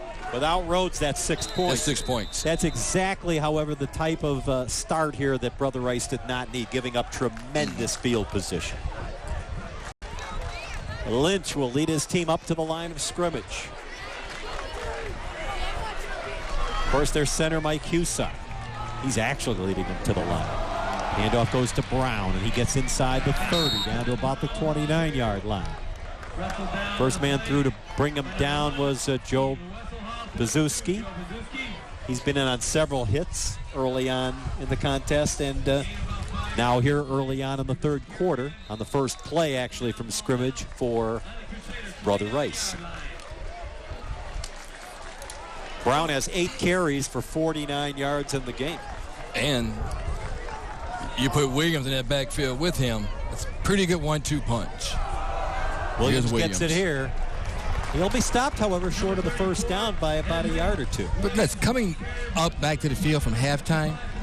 I am really amazed at how many people are out there. And we have a couple of televisions down by the concession stands, and there must be 1,000 people watching the game on the down by the concession stand. This is a tremendous game, a great rivalry, and there are people everywhere. But this is what high school football is all about. Here's the handoff to Brown as he tries to get the first down, and if he didn't get it, he would have been short by a tiny bit. Looks like he does. The officials are stopping the clock, and to me, it looks like he's got it. Well, let's see. He didn't need much. If he got it just by the nose of the ball, as the Crusaders were right there to bring him back, and depends on where he got a good spot. The officials say first down. I think he got it, though. You want to talk about great alums, of course, from Mount Carmel, a guy you're very familiar with, Antoine Walker, Donovan McNabb, Simeon Rice, Chris Chelios, oldest guy in the NHL today, Chicago native. He, of course, former Blackhawk hero, gets booed now every time he touches the puck because he's a hated Red Wing, but a Mount Carmel Caravan in his day. And, of course, Brother Rice, McKinnon, manager of the Cincinnati Reds. Absolutely, Pete McCannon. Oh, keep it. Lynch now pitches it, and Williams gets nailed behind the line of scrimmage. And look who's there. Look who's there. Jeremy Rhodes, big play guy. Oh, Jeremy Rhodes. We said if they're going to win this game, they need big plays from Jeremy. Here it is again. He doesn't go for the fake. The pitch back to Williams, and nobody blocking. Only at number 21 in the orange jerseys right there. Jeremy Rhodes has had an outstanding game for the Crusaders tonight. Rhodes was never convinced that Lynch was going to keep the ball. He was 100% sure that ball was going to Rhodes. Right. He knew the play. Second and about 12 for the Caravan on this opening drive of the third quarter.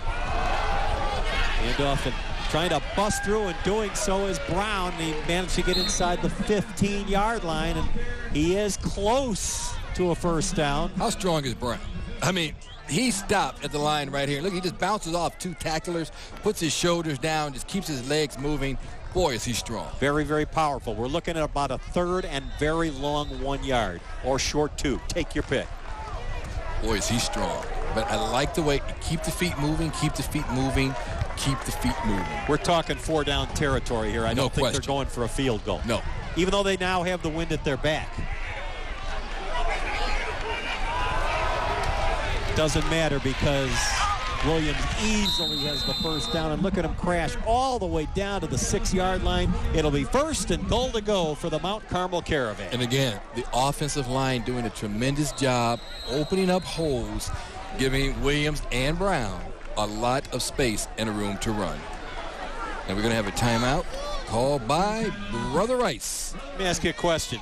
Until this year, only in college football did they stop the clock on first downs. Now they're stopping the clock on first downs in high school football. Is this necessary? I have no problem with it. I think it's okay. Why should they do it? Why stop the clock on first downs? What's the reason? So you move the clock. I mean, move the chains, get everybody set. Why do they have to do it? They always manage for 100 years, seemingly, of not stopping the clock. Why have to do it now? I have no problem with it. I think it's okay, unless, by the way, Mr. Williams, 12 rushes, 73 yards, and 1 touchdown. This particular series started all the way back at the 34-yard line. Mm-hmm. Hey, don't forget, last we talked about it earlier, CPS Sports Edition. We've moved. We've packed up and we moved to Sunday mornings at 7 a.m. Calvin Davis, you will also join myself every Sunday morning at 7 a.m. live on Metv. And the question is, how many times in a month do you think Calvin and I can agree on a subject? Well, tune in Sunday morning at 7 a.m. and see. Right here on Metv. And we're good friends, but we love to go back and forth. Crashing forward is Williams. Did he get in before he went down? The answer appears to be no. He's down about 1 foot shy of the goal line. Well, he just put that knee down because he was right at the goal line, but the official said the knee went down before he was in. Here it is again now. Watch the knee. The ball gets across, but watch the knee right there. Oh, yeah, he's down. It's a great call. Yeah, he's down because the ball never crossed. He actually bounced. There might have been a little change of some kind of signal by Mike Hussar. Now they crash across. I haven't seen any signal for a touchdown yet. Looks like he's in. Sure does. Officials trying to make sure. Touchdown. It took him a long time. I thought he was in right away. So Lynch ended up keeping it himself, and you know who was in there blocking with him? Williams. Well, yeah. I mean, Williams is a tremendous athlete. Here it is again, and he's just going forward, get that ball across. And that's what he wants to do. They unpile it. Here it is, coming right into your living room from up high. You look, and you see pushing back, but he crossed the plane. But that's a great job there by Neil Sullivan trying to push him back. A.J. Nichols for the point after touchdown attempt, which is good.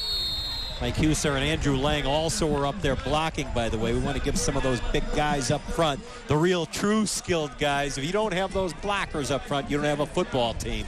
Well, they do a great job, and here's another look at it, Les, because these young men do a tremendous job up front, just pushing and pushing. They only needed a half a yard. It didn't come easy, but you were able to get it. And Les, you can see the RCN highlights of this game on our website, www.metvchicago.com. And let's go down to Mark Kruger. Hey, Kenny, I talked to Coach Lenti about a half hour before the ball game. I asked him how he addressed his team. He said, I talked to him and said, guys, Brother Rice picked you for their homecoming game. That's pretty much all he said. And by the way, we got to give kudos to the homecoming queen, Miss Ashley Kowalski. Let's go back up to you, Les. Way to go, Ashley. Okay, and Les, what great food it was. Food for the crew of MeTV Sports has been provided by 115 Bourbon Street, located at the corner of 115th and Kedzie in Marriott Park. Les, I'm heading right over there after the game tonight. That's 115 Bourbon Street. Check it out. And guys, slab of ribs. Have it ready for me. I'd love the ribs. And also a side order of chicken fingers, guys. I'll be there. As Nichols' kick just breaks the plane of that end zone for an automatic touchback, all I can tell you is one letter word, yum. Yum. And Les, of course, you're watching exciting Catholic League high school football right here on WME-TV, MeTV in Chicago. That last scoring play for Mount Carmel, 8 plays, took 3 minutes and 11 seconds off of the clock, 34 yards in total. All right, now Brother Rice will try to get something going here. And, of course, initially they'll try to get their ground game started up once again. And I also have to give a lot of credit to Tom Bonnet, our crack statistician. He is the best. Look at Steve Filer, who broke up that last play. Talk about guys that are all over the field. Boy, well, he's heading down to Notre Dame, and they need him right now. They need him right now. If Charlie White doesn't mess him up, he's going to be some kind of a linebacker at Notre Dame. Gibson gets it off toward the right side, and his completion made. Well, you know what? Coming upstairs, Les, you know who I ran into? I ran into Lawrence Henning's dad, and he was saying, Kenny, Henning is my son, and boy, I told him, your son has played a great game. Look at Henning, off the block, bounces right into for the tackle. Number 40, Henning comes in untouched for another sack, and I talked to his dad coming up, and first thing he said, Kenny, number 40 is my son. I said, well, you know what? Your son, Lawrence Henning, has played one great game tonight. Kevin Kohler made the previous catch, and on that one, it was caught by Matt O'Neill. Consecutive completions by Gibson, and now Brother Rice is on the move. Well, they need a big play, and watch O'Neill when he goes downfield. Watch the feet. He makes sure that he has his feet in bounds. He does a good job, comes up, makes sure both of them are down. Then he takes the step out. But see, Les, he knew where the marker was for the first down. That's what I liked about that. He got to that first down marker. Indeed. This time they'll try running a little bit. A lot of beef, however, is going to cut this play off. Once again, look who's there. Number 44, Filer will file that play away. My gosh, that's just the last time nothing happening there. Even Tom, when's the last time we saw a linebacker with this lateral movement quick as Steve Filer? I mean, was Simeon Rice that quick? I mean, yeah, he's in the same quicker, east, side to side with Simeon Rice, but this young man is something special.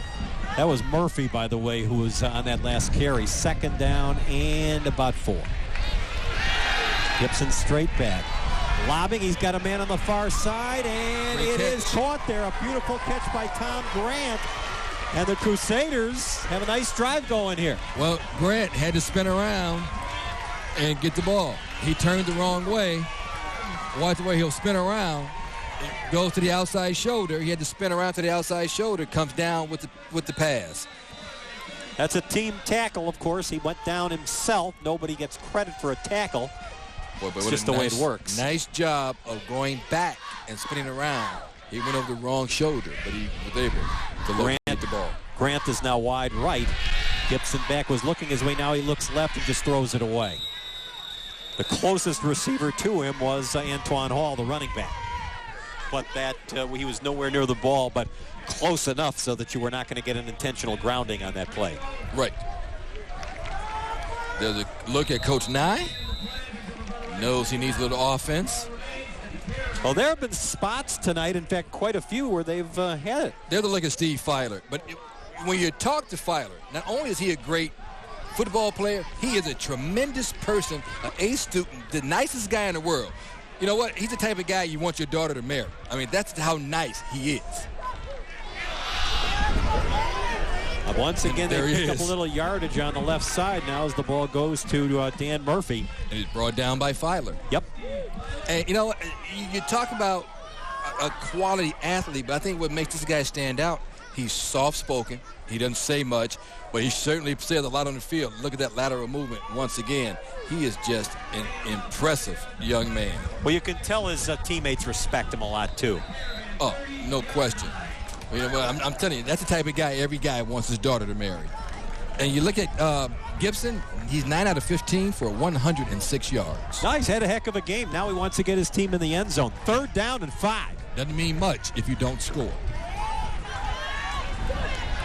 Look at the pressure. Gibson stays alive for a moment, and down he's going to go. I can't believe he got away. I can't believe that's a 7th sack tonight. Wow. I can't believe it. That's Kyler Kopath. Here it is again. Boy, are they quick off the ball. You see Kopath coming from the right side, throws the blocker off, and just brings him down. Here it is again. See, watch Kopath. He'll get off the blocker, goes off the blocker, and goes right to Gibson. Speaking of nice kids from a great family, Kopath, who you talked to at halftime. Yeah, I tell you what, his mom is just a tremendous young lady. Seemed it. Once again, the Crusader drive stop. Oh, bad punt. It hits the ground, and they're going to have to run with the ball. They're going to need a real miracle here. It's not going to happen. Trying to run out of punt formation and try to save something out of it is Orsiki, and it's not going to happen. Dan Orsiki taken down, and Mount Carmel's going to have great field position here, and they've got a chance if they come up with some kind of drive to really put a chokehold on this football game. Yeah, Valentin Franco brings him down. Ball be spotted at the 37-yard line, and for this team, that's tremendous field position. Well, the way that offensive line has opened holes tonight. Well, they've come from deep in their own territory and moved the ball downfield. It's only 14-0, but that seems like a large lead the way they have played defense tonight. Lynch, again with Brown and Williams. Play action, throws, and in a crowd, gets it off to the far side, and a tremendous gainer goes to Butler.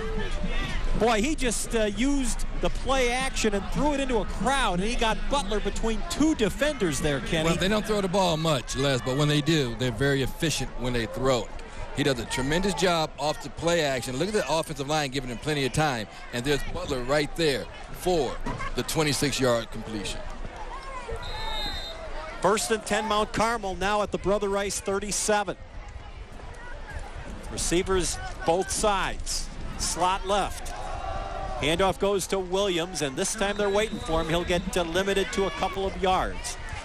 Well, first man to get him was Pat Rosen. You can stop Williams for a little bit, but you know he's capable any moment of breaking it loose. You can't stop him. You can only hope to contain him. Is that what I think you're trying to say? And you know what? Coming into today's game, Lynch was only 24 out of 45. That's 53%. But when he throws them, 53% is pretty good. He doesn't throw the ball often, but when he does, he has a great completion rate. Again, as we talked about earlier, he has a nice touch on his passes. Yeah, 53% is a pretty good completion rate. Ooh, nearly offside, but he drops back. Lynch does, rolling around, trying to get free, and he's going to end up sliding down at the 35-yard line, close to the line of scrimmage. Well, the offensive line gave him a little bit of time, but you only can ask the offensive line to block so much. He couldn't find an open receiver. Let's take a look at our RCN connection of the quarter. Oh, this is our connection of the game, okay. Off to play action. Oh, man, what a great catch that was right there by Brett Butler. I love the way he goes right through the 2 defenders. They run into each other. Butler, our RCN connection of the game. 3rd down and 8 here for the Caravan. Lynch now will go right, backpedal. He'll toss it out of bounds. Just threw it away. So it'll be 4th down. Let's see if Coach Lenti attempts it here on 4th down, just goes for it, or tries a little pooch kick. They're bringing in a kicking unit. Well, now they put on the brakes and head back. And don't forget, once again, you can see our RCN highlights on our website, MeTVChicago.com. So the indication is on 4th down, they're going to go for it. Why not? Think while they do respect Brother Rice, I don't think they feel that Brother Rice can drive down the field 65 Exactly. yards. He has a lot of faith in his defense. Lynch goes way back in the pocket. Rolling right. Looking. He's in trouble. Gets rid of it, but it's going to be well short of a 1st down situation. So the Crusaders are able to shut the door on the Caravan here. Well, I think that just showed that he had a lot of faith in his defense, because he feels they can't drive on him. You know, and Brother Rice smelled out that screenplay. They knew that was coming. So good defensive stance by Brother Rice. But as you take a look at Coach Lenti, he had a lot of faith in his defense. And so, you know what? They can't drive on us. As their defense was coming off the field, Pat Rosner was just really trying to fire up the offense. And look at that defense, giving up absolutely nothing.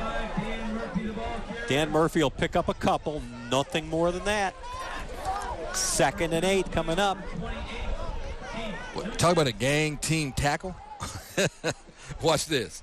How many white shirts? 1, 2, 3, 4, 5. Unbelievable. A couple other guys that were in the play get backed off, came back into it a 2nd time. My goodness. Just take a good look at this team in the white and maroon uniform, because I have a hunch you're going to see them again deep into the state tournament. Well, yeah. I mean, like the championship game. They handled St. Rita pretty well a week ago tonight. That's not chopped liver either. St. Rita was ranked number 1 at the time. Pass out of bounds. Gibson had really nobody to throw it to. He was looking for Sullivan, but Sullivan had his back turned on the play. It'll be 3rd down and 8 for the Crusaders. It looked like Gibson had his hand hit as he let that ball go. I don't think there's any question that Brother Rice is a playoff team, too, before all is said and done. Oh, yeah. These are 2 playoff teams. No question about it. Oh, you think Mount Carmel's a playoff team? Well, yeah, they're going to be a playoff team. You think? Tom Gibson is 9 out of 16 for 106 yards tonight. Then, of course, we got a game in a couple of weeks to keep an eye on when Mount Carmel goes to Loyola Academy. Now pressure being applied. Gibson throws. He does complete it, and it's going to go for a 1st down. That was a terrific play to Jeremy Rhodes. Well, the big play guy. When they need a big play, they look to number 21, Jeremy Rhodes. They do a great job. The offensive line gives him time as he rolls out.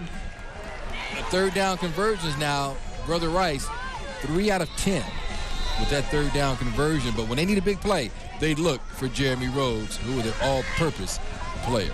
You got to give both Gibson and Rhodes credit there. Gibson for hanging in there, and of course Rhodes for not giving up on the play. That's another reason Rhodes is a great player.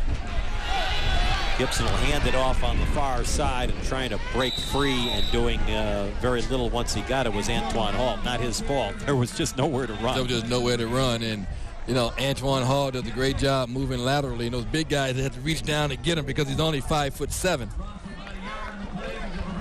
This Brother Rice team, by the way, played Loyola Academy. That was their only loss coming into this week. And Mount Carmel has Loyola on their radar in a couple weeks. Boy, you look at guys like the small running back there. He's only 5'7". You look at a guy like Hall, who has the ball right now. Picks up good yardage. Yes, he does. But you look at that front line of Mount Carmel. You know, there's 234. 215, 6'2", 227. All who can run. Right. You know, Filer, 6'2", 220. You know, I'm sure his parents are like, oh, don't hurt my baby. When they're all that big and strong, that's one thing, and athletic. But when they also can fly, I mean, how do you compete with that? Yeah, it's hard. It's hard. That's the end of the 3rd quarter here at Brother Rice Stadium on the southwest side of Chicago. A 14-0 lead for the top-ranked Caravan of Mount Carmel. You're tuned to this battle, We'll be back with more on your home for high school sports, both in the city and suburbs, live on Metv.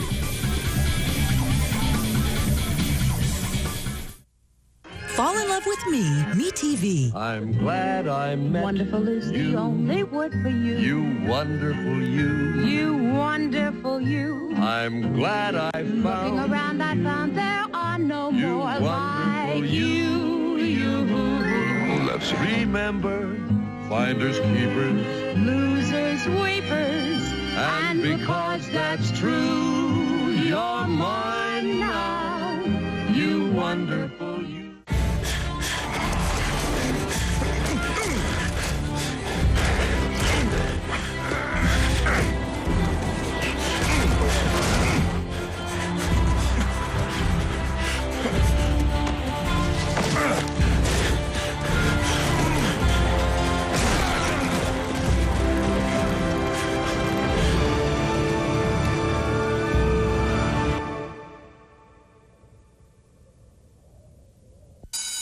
It's that time of year again. Time to hit the books and save with RCN. For a limited time, get free high-speed internet when you order expanded basic cable TV and unlimited local phone, all for just $75 a month. Plus, you'll get free McAfee, free installation, and you can add Digital Vision Plus for one low price. Do the math and save with RCN. Can you get RCN? Call 866-RCN-2293 or visit rcn.com/save and find out. RCN, connect to something more.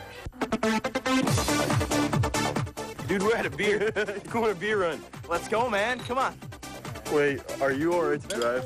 Dude, I'm fine. Okay, I'm just a little buzzed. Let's go. Shotgun. We need to get a keg. At least one. Hey, watch out for that kid. Hold.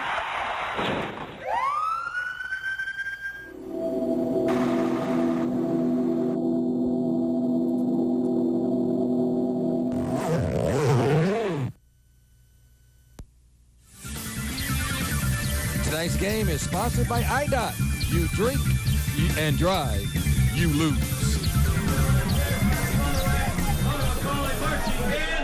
The Caravan of Mount Carmel coming back out of the field for the start of the fourth quarter. There you see members of the Brother Rice Crusaders who trail on their home field 14-0.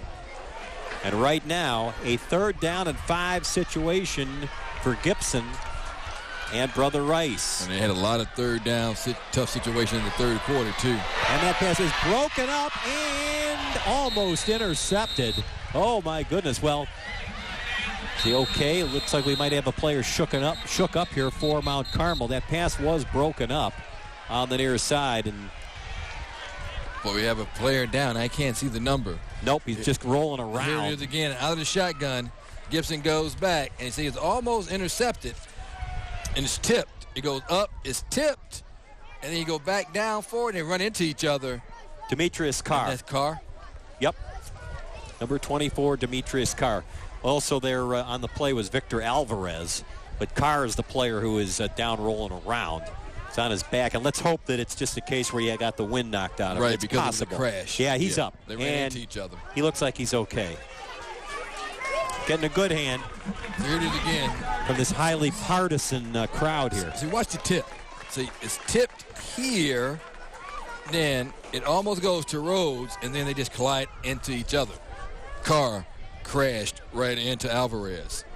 I'm saying the highly partisan Brother Rice crowd showing great sportsmanship, giving Demetrius a good hand after he got up to his feet. And that's typical of the Chicago Catholic League. Great sportsmanship, great class. You see that at all these facilities, Kenny. Yeah. Boy, I'm just looking at this crowd. Nobody's left. Everybody's standing. Boy, this is what high school football should be. A beautiful summer night. All these people, great defensive battle. Another Again, low snap. Low snap. They get the kick away. A pretty good job of doing exactly that. And then through the end zone and out for a touchback. Again, a good job by Danos Orsiki.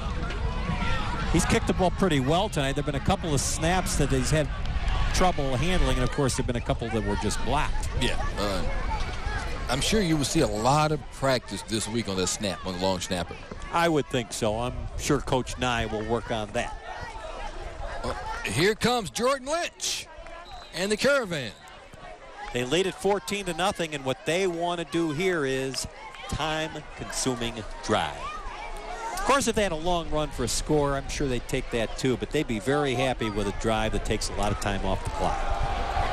Right now, they'll start it out with Williams just going up the middle and picking up 5 yards. Well, I would be very surprised if they just don't keep the ball on the ground and keep that clock moving. No, the couple of times that we have seen Lynch pass the ball tonight, I think it was just to show the ball. Yeah, well, now you have the 14-point lead. The offensive line has been just absolutely superb all night. I don't think we'll see this ball go up in the air unless it's absolutely necessary. Of course, they wanted to utilize Butler, too. Well, look at Williams. 15 carries for 86 yards. Don't be shocked if he's in triple digits before we're done here. Tom, I don't know what that average is, but it's pretty good. It's a lot of yards. 2nd and 5. Keeper. Yeah, the keeper by Lynch, and look out, he's at the 40. Trying to break free, and he's into the secondary and dragged down at around the 40-yard line. And what happened was everybody went towards Williams. You keep your eye on Williams. Lynch pulls that ball back out on the quarterback keeper and gets the big yardage. Scott Heisterman was the man who brought him down. Without Heisterman there, Lynch would have made a lot more Here yardage. it is again. See, now Lynch, once he turns that corner, he sees daylight. Look at that. Just splits the defender and runs down for 35 yards. And you see the tackle there by Heisterman. But what a great job of putting that ball back on the quarterback keeper. Let me correct that. That was Neil Sullivan. 35 yards for Lynch. I don't think Heisterman would mind taking credit for it, though. But it was Sullivan's tackle. This time, Brown. Pick up about another 5 yards. What a triple threat, huh?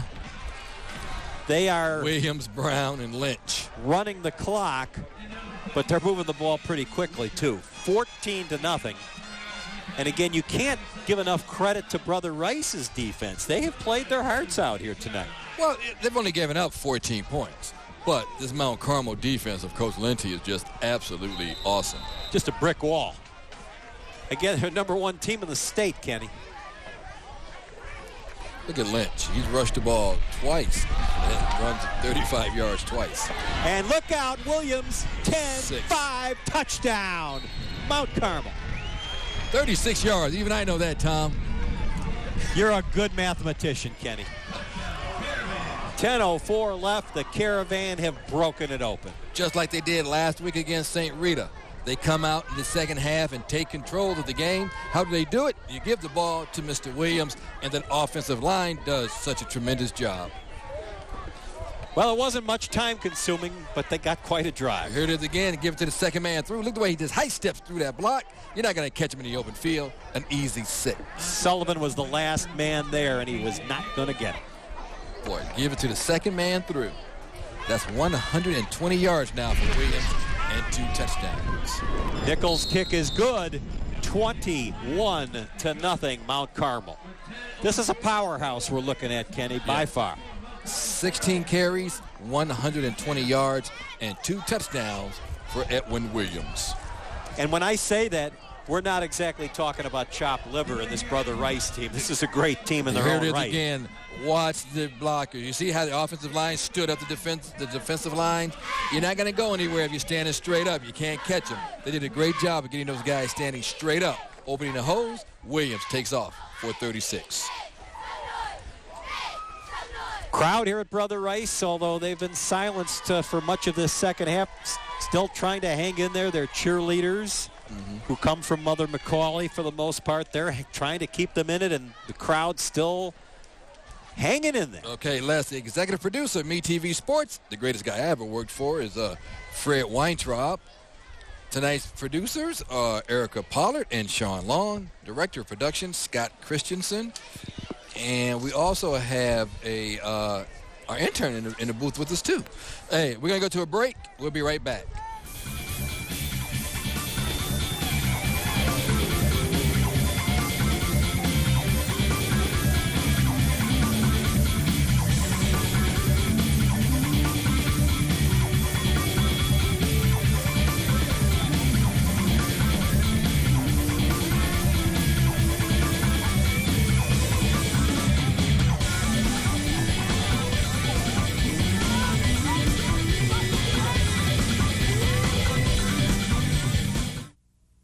Where can you have a great meal, watch your favorite teams on big screens, listen to live music, dance, and more? Here at 115 Bourbon Street. Enjoy 40,000 square feet of fun. 115 Bourbon Street on the corner of 115th and Kedzie, where the Windy City meets the Big Easy. After high school, I tried going to college, but it just wasn't working. I tried 4 different colleges, and none of them fit me. Then I heard about East West University. I entered a contest online called the East West Challenge, where you can win a full scholarship, and I won. Since I started at East West, I can't believe how different of a school it is. The professors care about you, and you learn skills you can use in the real world. My name is Diana, and I'm getting my degree from East West University. Now this is what the brothers need. I wish I was as popular as my sister Thelma. I never seen 3 more jive kids in my life. There's dancing, romancing, passion, and of course, good times. Tonight at 9:30 on Metv. Get ready to fall for me.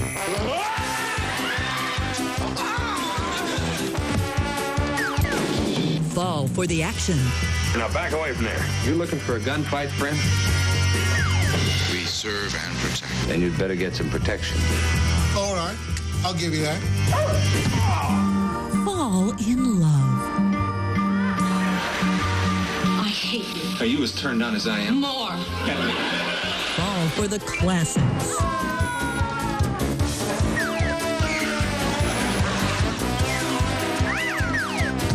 Fall for me. Oh, is this for me? It's gonna be me. Pretty sweet, ain't it? Metv.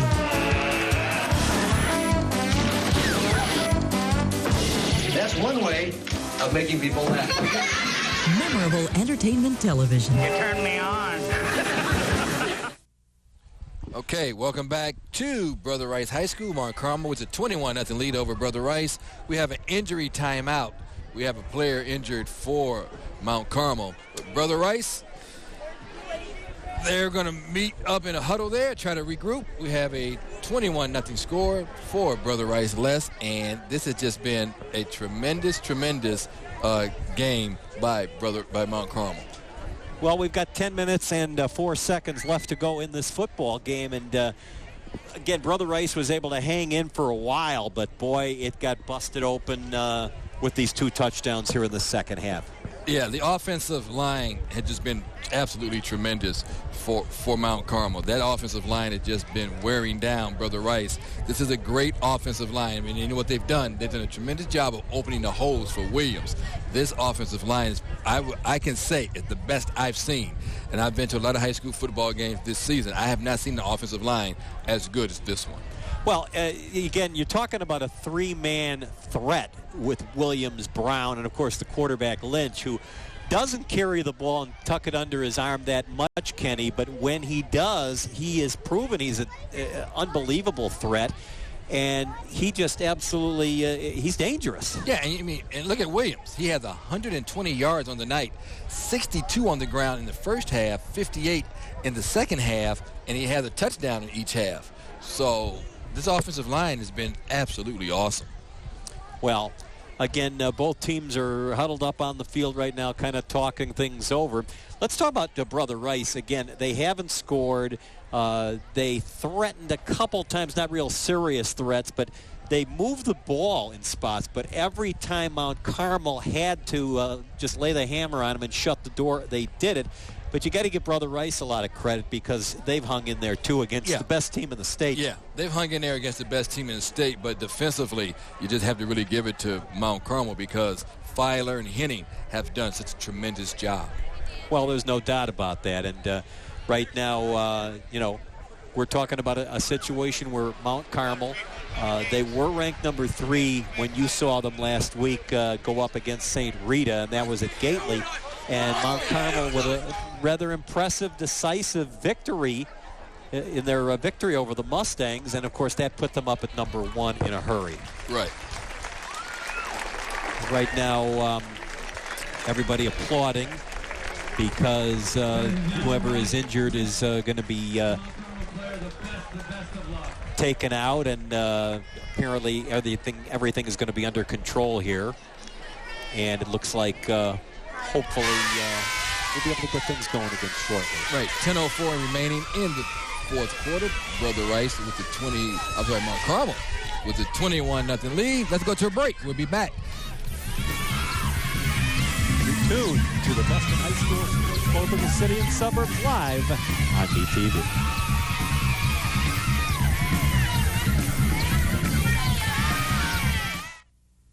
Get ready to fall for me.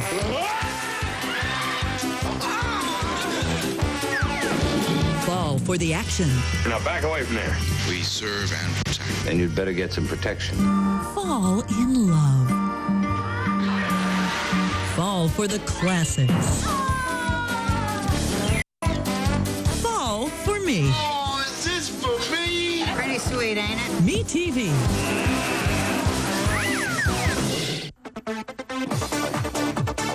Dude, we're at a beer. Going a beer run. Let's go, man. Come on. Wait, are you all right to drive? Dude, I'm fine. Okay, I'm just a little buzzed. Let's go. Shotgun. We need to get a keg. At least one. Hey, watch out for that kid. Oh!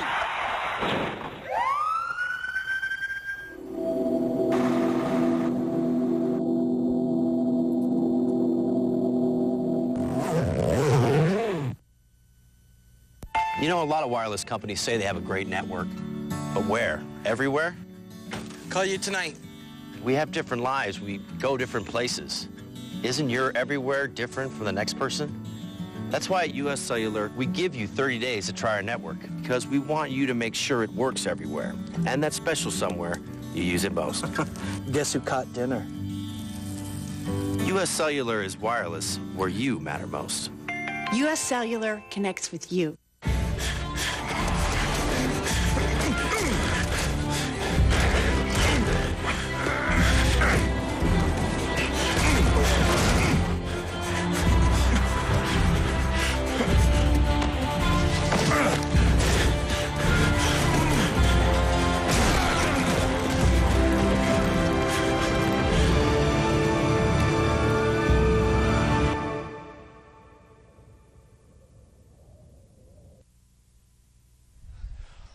Back here at Brother Rice High School on the southwest side, it is 21-0 in favor of Mount Carmel.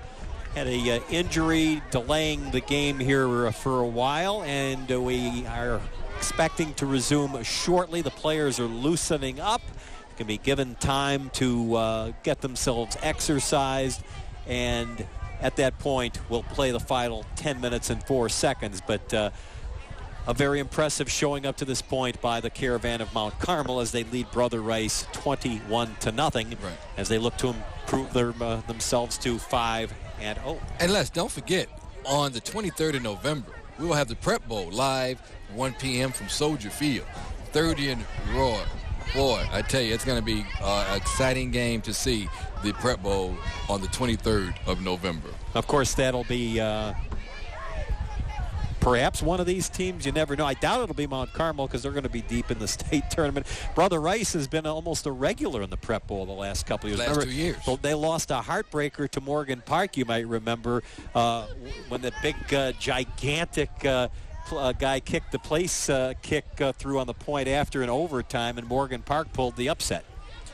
Right now, a rather somber mood here. The injury going on right now. And we're told it could be very serious for a Mount Carmel player. So we're waiting to get some more information, and we're not going to speculate on anything here, Kenny. We're obviously going to just wait and let things play out and hope everything is okay and go from there. Yeah, we had a real enthusiastic, big crowd. So we can see the teams have been in circles praying on the field. You hate to see anybody get hurt. And, boy, what great sportsmanship by Brother Rice to get on their knees and say a prayer that the injured player is okay. Yeah, and, of course, obviously his own teammates from Mount Carmel did the same thing. Yeah. That's, again, when stuff like that happens, the result of a football game very quickly becomes irrelevant. You want everybody to be okay.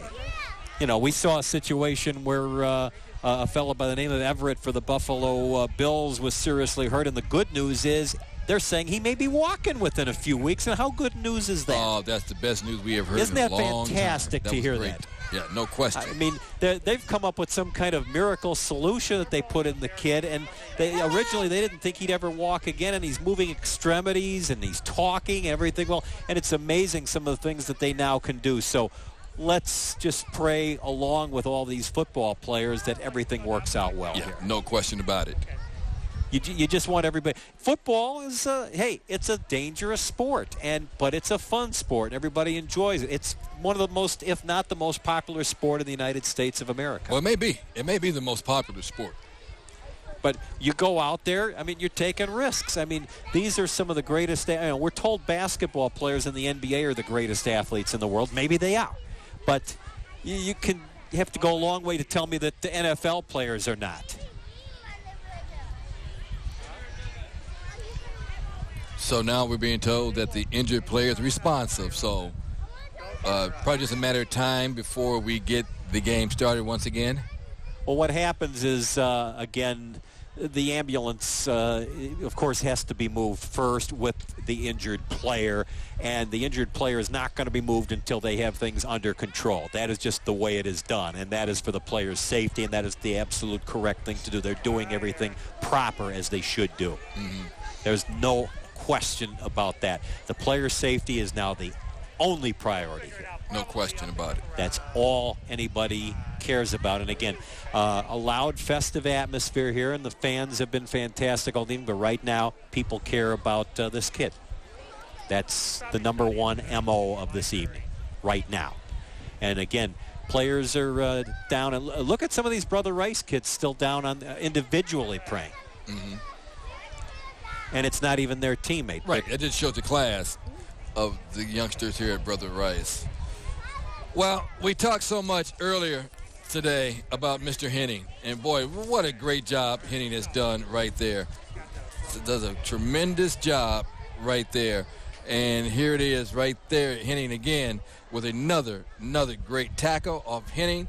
And he comes in again, swings them down. Boy, what a tremendous player Henning has been.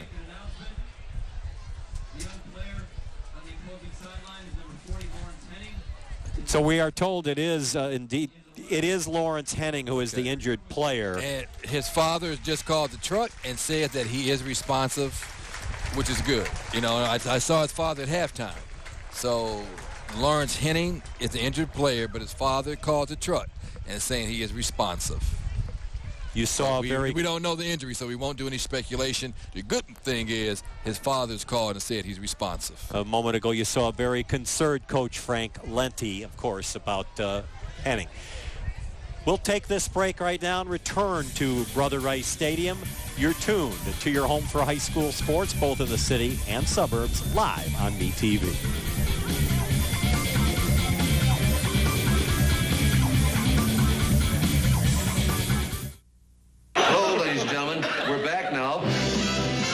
Falling for classic TV? If you'd like to join us, we'll show you the way. Come join us, come join us. Take a part and join us. Fall for Rob Petrie in the game. Come join us, just take a part and join us. Fall for me. Hi there, remember me? The Dick Van Dyke Show, tonight at 10:30 on MeTV. Meet America's favorite father. Come here. Come here. Cliff Huxtable. Here. The Cosby Show. Tonight at 10 on MeTV. If you've ever lost your phone, you know that the worst part is losing what's inside of it. It's your whole world of names and numbers. Friends, family, work. Lose your phone and you're lost. At US Cellular, we understand. That's why we offer our contact backup feature, so you'll never lose your names or numbers, even if you lose your phone. We'll get your world back in your hands in no time. US Cellular is wireless where you matter most. US Cellular connects with you. Where can you have a great meal, watch your favorite teams on big screens, listen to live music, dance, and more? Here at 115 Bourbon Street. Enjoy 40,000 square feet of fun. 115 Bourbon Street on the corner of 115th and Kedzie, where the Windy City meets the Big Easy. I grew up in Bosnia. For much of my life, all I knew was war. 4 years ago, my family moved to Chicago, and I wanted to go to college. When I found East-West University, I felt so welcome. I love the diversity, the special attention, the feeling of family. East-West is the best college I could have picked. I'm even planning on going to graduate school. My name is Amra, and I'm getting my degree from East-West University. 21-0 is our score in favor of Mount Carmel. We're going to be resuming after this delay, and for more information, let's go down to our Mark Kruger. In just a moment here, we'll go down to our Mark Kruger, but the players have been given a couple of extra minutes here, and now let's go to Mark Kruger.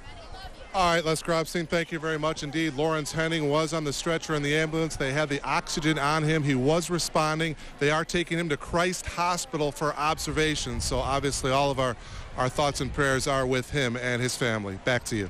Thanks, Mark. We have no idea what happened, and we're not going to guess either. There's no question about that, but so they'll give the teams 2 minutes to warm up. Yeah, those 2 minutes are just about elapsed, and there's 10 minutes 4 seconds left to play in the game, and you know, something like this could happen, could really change an entire inflection of a game. Well, we've talked about Henning so far tonight, what a great game he's had, and watch number 40. Look at the block right there. He plays off the blockers, and he just brings you down by the waist. He's had a great game tonight. Here he is again. Off the blocker, you get blocked right into him, and he brings Gibson down. Going to San Diego State, here it is. Rushing, nobody touches him. He comes in from the left side, and one of the 7 sacks that the Caravan have tonight. Yeah, but they've had sacks more than you're going to see in most high school football games. There's no doubt about that either. I think we're going to get 11 players on each side out there. And, of course, we had the touchdown scored a moment earlier, making it 21-0. And it will be Mount Carmel kicking off here to Brother Rice. And in a game like this, you would think 10:04 could be a lot of time, but you still would think 21-0 is going to be very, very difficult of a mountain for the Crusaders to climb. Especially against a great defensive team like we have here with Mount Carmel. Let's take a look at the replay of the touchdown. Boy, watch Williams. He gets to the second man through. They go for the first man through. Brown, high steps, and he's off for 36 yards. Yeah, Neil Sullivan was the only guy who had a shot at him, and he really didn't even have that. A.J. Nichols set on the run-up, and the kick. And they drop it around the 10, kind of bobbled, and now they try a little bit of a reverse play here. Ball ends up with Jeremy Rhodes, and he breaks free. He's got one man to beat, and Rhodes is going to score.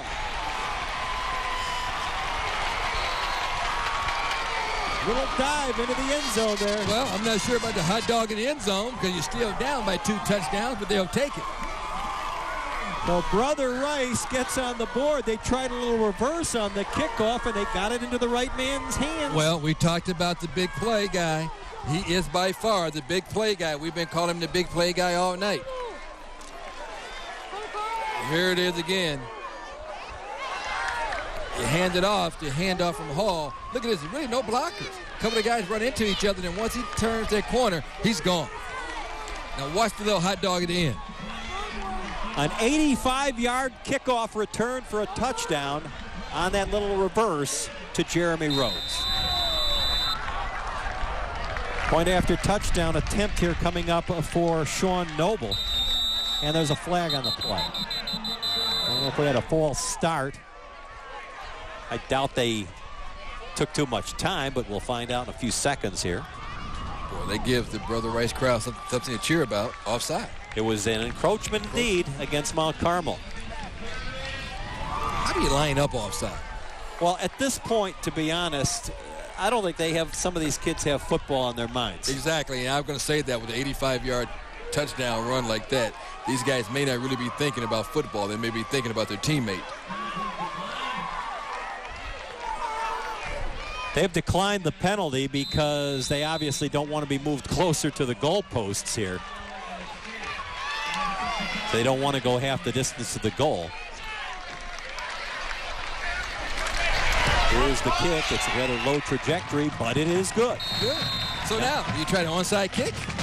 9:51 is a lot of time, but as we all know, Mount Carmel could get a drive going. 21-7 is your score. And here is that kickoff return again. Here it is again. Little reverse right here, little bobble. Yeah, a little bobble there, and he just give it to Rhodes. As Dave bobbles it, and he just goes right down the sideline. And look at this, he just outruns everybody. See, Filer can't catch him? Boy, and when Filer can't catch you, you know you're moving.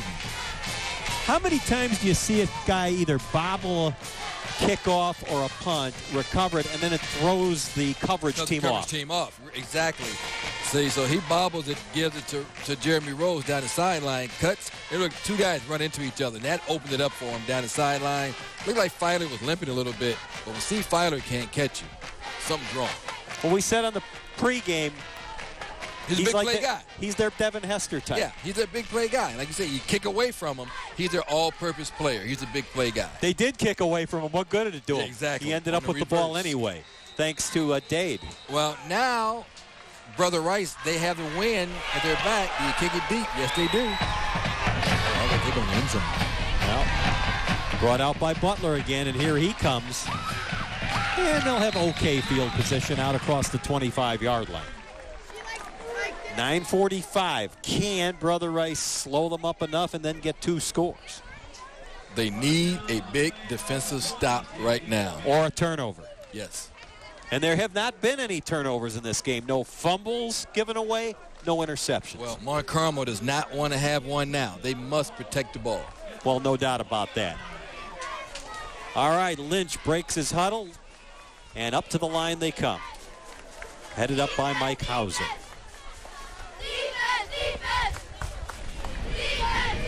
Lynch. And here comes Williams, and he's got a first down on the initial play of the drive. Picked up just over 10 yards, Kenny. What an athlete. What an incredible athlete. He is so quick. He hits those holes so fast. He just burns through a hole. They just want to run the clock and get out of here. That's what they want to do. They're in no hurry. No. Again, the big distraction of what happened earlier, and they just want to take care of business and hit the showers. That's 130 yards rushing now for Williams. Here he comes again, and this time he is stood up, and I mean stood straight up big time by Shannon Rogers, rather. This is what Brother Rice needs. They need the defensive stop. They can't ill afford to let the Caravan continue to roll up these first downs. Down by 2 touchdowns with under 9 minutes to go. But they can't be giving up 4 yards a carry either, because that's going to do the math, give them first downs and keep the clock running. Now, you know I'm not good at math. Oh, you're great at That's math. Tom's job. Oh, they used to call you Univac, Kenny. Lynch pitches behind him now, and here comes Williams. Got not only a first down, but got into Brother Rice territory before being forced out of bounds near the 49-yard line. Boy, watch Andrew Lang on number 59. Look at that block right there, Lang. Boy, that enabled him to pitch it back to Williams, and then Williams just goes down the sideline. But what a great block by Lang. And wonderful deception by Lynch with the football. Yeah, he does a great job of just passing that ball back at the last moment. But what a tremendous block there by Andrew Lang, and a tremendous shot there by Frank Vance, our director. And when you got good linemen and you got a tremendous backfield, quarterback and 2 running backs like this Caravan team has under Coach Lenti, they're dangerous. 150 yards now for Williams. This time they will go to Mr. Brown. And again, they're just trying to wear down the Brother Rice defense, and when able to bust it through for 7 yards on first down, that could be fatal to Brother Rice here. Well, again, that offensive line is so good. They're just saying, okay, you know what we're going to do. You know we're coming at you. Try to stop us if you can. Try to stop us if you can. Look at Brown. He also has 10 carries for 63 yards. Oh, he's been no slouch. Even I know that's 6.3 yards a carry. Told you, you're Univac. 2nd and 3. The pitch back goes to Williams. And clip. Very well could be. Blocking it back by number 77. Got to cross the 40-yard line before being run out of bounds, but they're going to call it officially a hold. The referee, Greg Sujak, calls it a hold. Yeah, well, you saw it coming right there. Very few penalties, Kenny. And when you consider no turnovers, very few penalties, that's what's referred to as a clean football game. But watch this, Les, 77, Joe Colgert. Right here, right there, there's a hold. Boy, I mean, yeah, it just took him down. It back or a hold right there on Pat Rosener. Took him down. And he put his hand side to side. Who, me? Who, me? Yes, you, sir. Yeah, he's big enough that you are going to call him sir. But they have not had a lot of penalties today. No. So, I mean, this has been a very clean played football game. You can't beat no turnovers on either team. 2nd and about 15. Up the middle, Williams. Ooh, he nearly broke that one. Goodness gracious, credit Lazara with Julian Lazara with preventing maybe a touchdown on that one. I think Julian Lazara did prevent a touchdown on that one. Here it is again. Williams just follows the blockers and watch Lazara right there. It brings him down because he was on his way to the end zone. I think Frank Lenti will take that because it keeps the clock ticking. 3rd and about 3 at the 43-yard line. What a performance by Williams. Oh, he's been sensational.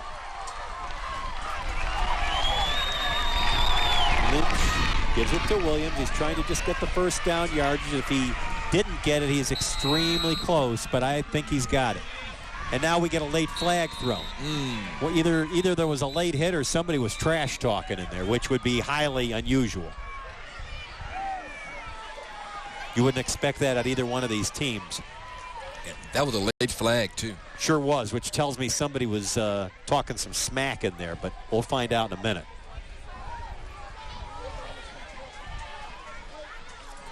Our officials could have been a face mask, as Tom is pointing out to our left here. There's Coach Lenti in his 24th year here at Mount Carmel. Oh, he's too young to have been around 24 years. Don't forget, we will have a ton of great high school basketball action all season long right here live on Metv.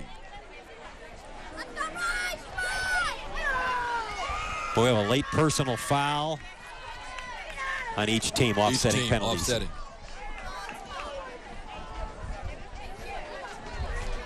Boy, our basketball is going to be outstanding. We're going to have the CPS holiday tournament. Christmas tournament. That's always a great tournament. CPS shootout. Boy, it's going to be a lot of fun. We're going to go get a chance to see St. Joe's this year. Not too shabby there. Here's your first down. Boy, Williams didn't have much, but was able to get that first down. That's what he wanted. I got it. There were 2 personal fouls called on Brother Rice, 1 on Mount Carmel. Therefore, they walked off the one against Brother Rice, and that's going to give the Caravan a first down at the 24-yard line. And if they score here, the party's over. Oh, it may be already. See, he's explaining that now to Coach Nye. 2 personal fouls versus 1, so they walk off the extra personal. At one time, if there would be even 5 on one team and 1 on the other, it was always offsetting. But they said, wait a minute, if there's a disparity like that, that's wrong, and they changed the rule several years ago. Of course they should. Agreed. Crowd booing a little bit because they don't understand what's going on, but that's the correct ruling.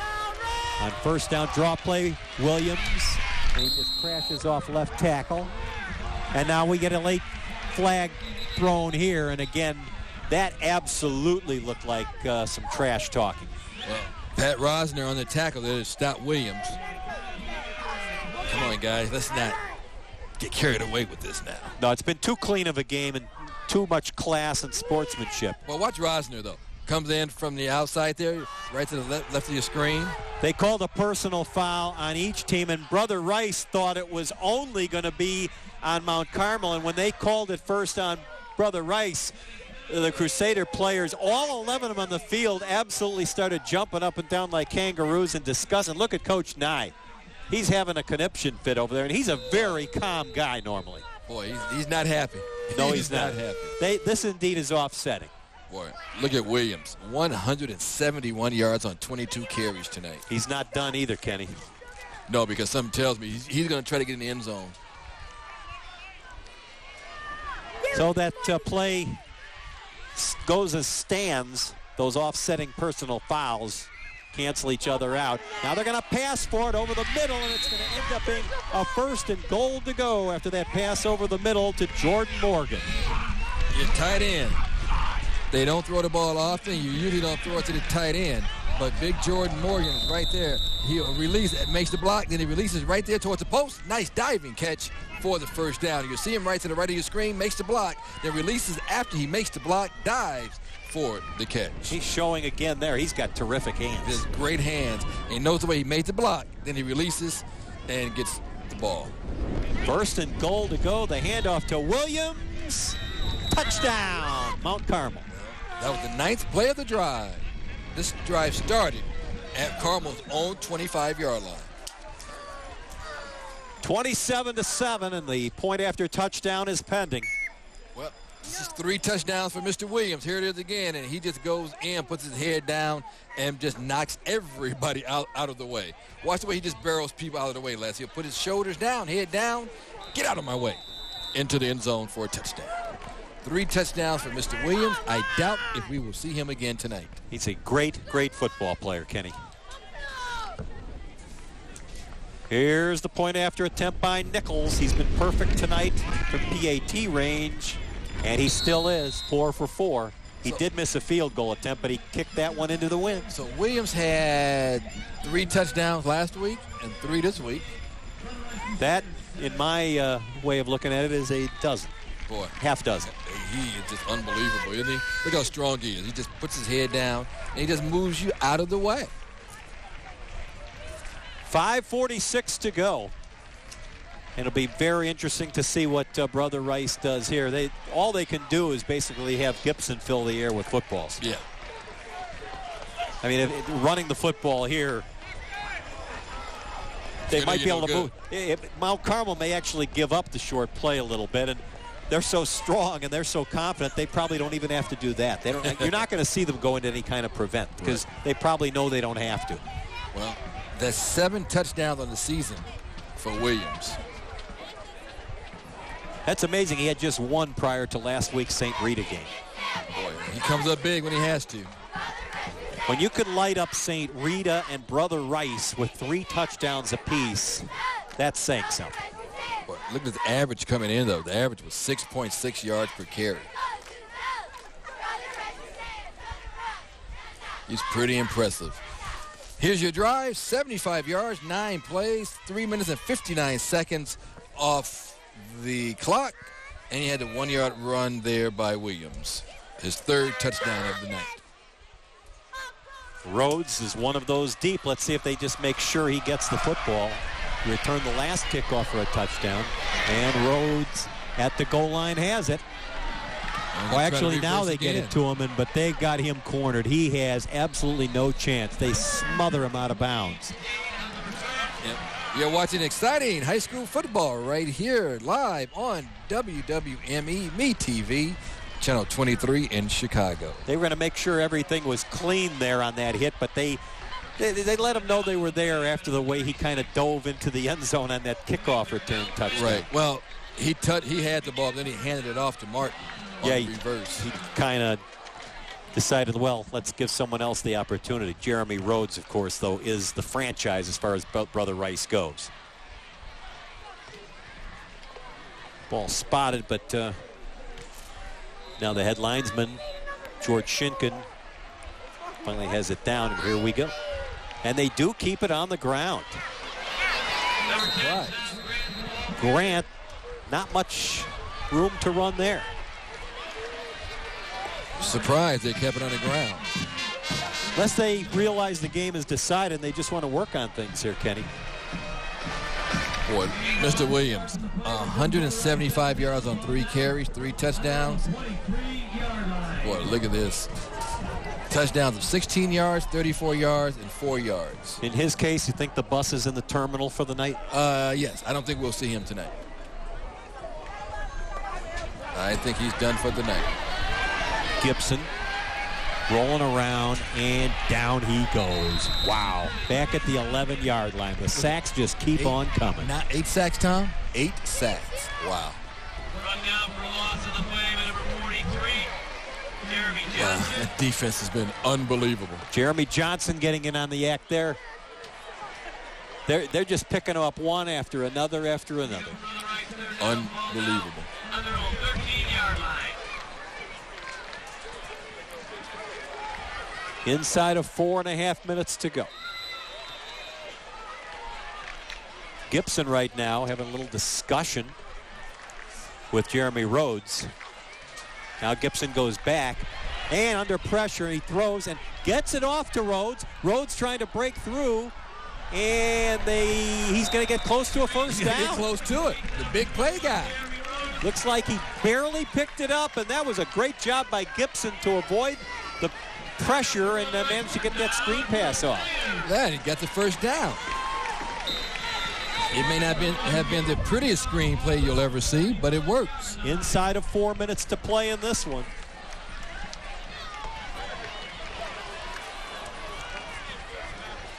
Gibson again with receivers all over the place. Now he's got an empty backfield. Pressure again, avoids the sack. Looking deep. And a tremendous catch is made by Sullivan. And a lot of contact in the backfield. No flags anywhere, though. The play does hold up, and no roughing the passer. Yeah, with Demetrius Carr, there was a lot of contact in the backfield, but Sullivan comes away with a tremendous catch. So Brother Rice is threatening. They'd like to get a touchdown on offense here. Here you go. He just rolls out, throws it, and boy, that's a good catch because he had to spin around. A lot of contact. 42-yard pass play. Boy, a lot of contact. You know the way Sullivan had to spin around and come back to that ball. You avoid the sack. But watch Sullivan. He goes to one side, had to come back, spin around to the outside shoulder, and the catch. All right, first down. Gibson has time. And he's completing passes at will here. Well, I wonder if Mount Carmel said, hey, you know what? Just do what you do and let's run the clock. Exactly. That's exactly right, Kenny. We don't want to take anything away from the Crusaders. Boy, but these guys are just wide open right there. I think he's got a few reserves in there, too. Yeah, but then again, you got a nice catch there once again from our big play guy.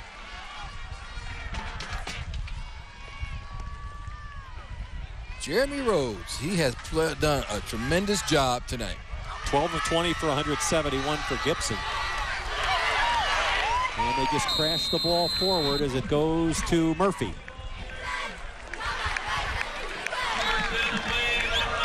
.240 to play. The clock is running down, and Brother Rice is not looking like they want to stop the clock.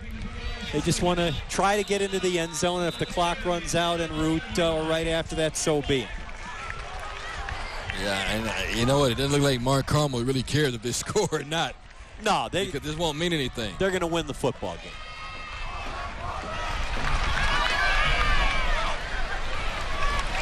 Boy, that looked like false start. Everybody moved back. That's either a false start or an encroachment. Take your pick. Yeah, it certainly looked to me that Jack Rudy moved backwards. I think he drew them off. We'll find out right now. It is a false start. Boy, yeah, it looked like Rudy came up and went backwards. It's going to make it about a 2nd and 9 situation here. Sets him back 5 yards. Down remains 2. Ball now on the Caravan, 15-yard line.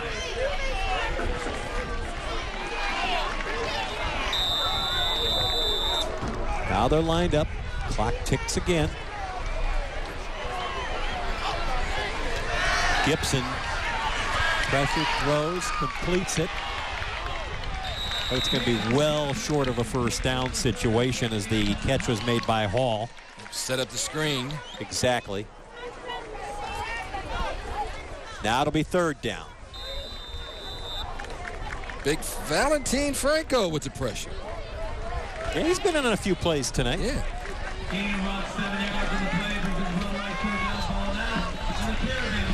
Yeah, boy, I think if I had to pick a player of the game, it would certainly be Williams. 175 yards and 3 touchdowns on 23 carries. Gibson on 3rd down avoids the pressure there. Throws. Touchdown. They get on the board.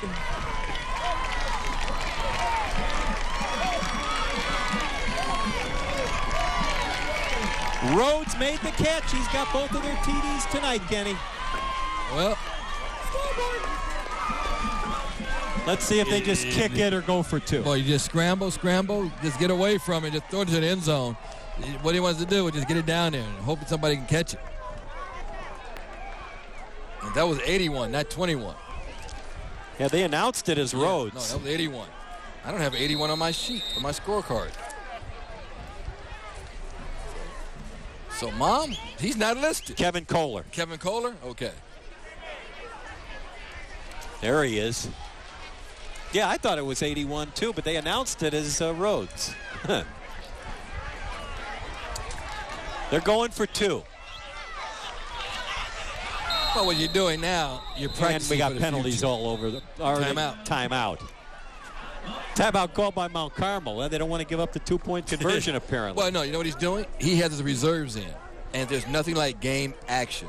You can practice all you want, so what he's doing now, he's preparing for future games, both ways. You know, both teams have reserves in, so what they're doing right now, they're doing game situations for the future.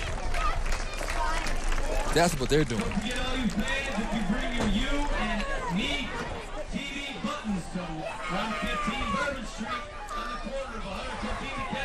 64 seconds remaining here, and there's a lot of potential players in this one, but I think Mr. Williams has to be the guy, Kenny.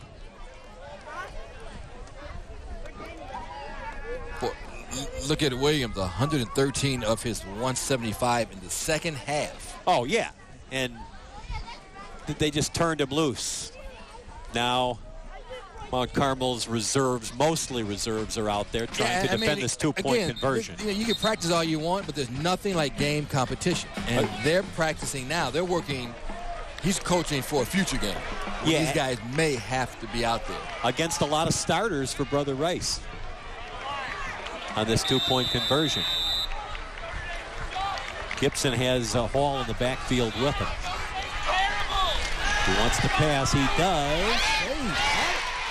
Flag on the play, but it is good. On the fade. Neil Sullivan makes the catch, and it would have been defensive pass interference anyway, so 28-15. As Tom Bonnet would tell you, this is my favorite play. I just love the fade. You see, he puts it up, but you want to get it only to where your man can catch it. And what a tremendous catch by Sullivan. Long as your name is going to the outside shoulder, he went to the inside shoulder, but he was the one to get in there and catch it. You may want to throw it to the outside shoulder, but what a tremendous catch by Sullivan. Long as your name isn't Raymond Harris. When the Bears used to try that fade play, it never worked, remember? Well, when it works, it's beautiful. Well, you know an onside kick is very likely coming up right here. 124 before I go over to Bourbon Street. Yeah, but you're going to have both now? Yes. Well, look at the Brother Rice crowd. I mean, they're still here singing their fight song. Oh, it's homecoming. Why not? Yeah, I'm disappointed we didn't get a chance to see the homecoming queen. Didn't we before the game? Wasn't it the homecoming queen when we were down on the field? TV audience didn't get a chance to see her. That's true, but the fans here did.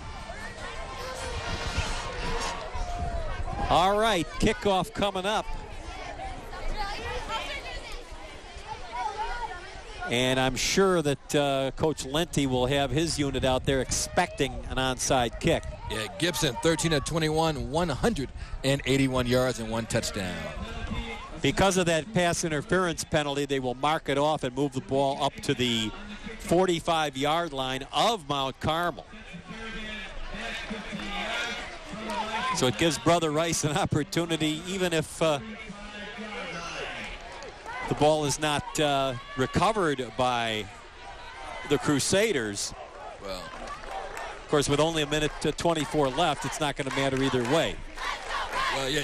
The only thing that would matter is if Brother Rice gets it. You better have your good hands people up front on this onside kick. Get the good hands guys up there. And it looks like Mount Carmel got it. No problem. That ball did not take a tricky bounce like Brother Rice was hoping it would. And very unhappy about that was the kicker, David Tiemann. Yeah, but the Caravan made sure they had their good hands people up front. Well, we're talking about 2 timeouts left for Brother Rice if they choose to use it. Let's see if they just allow Mount Carmel to run the clock out here. Turn out the lights, the party's over. Okay, Don Meredith. Well, they'll just run the ball on the ground, maybe take a knee and get out of here. Well, they're going to keep it on the ground here. The chances of them passing the ball, I would say, are about 0. Yeah, they'll just keep it on the ground and get out of here.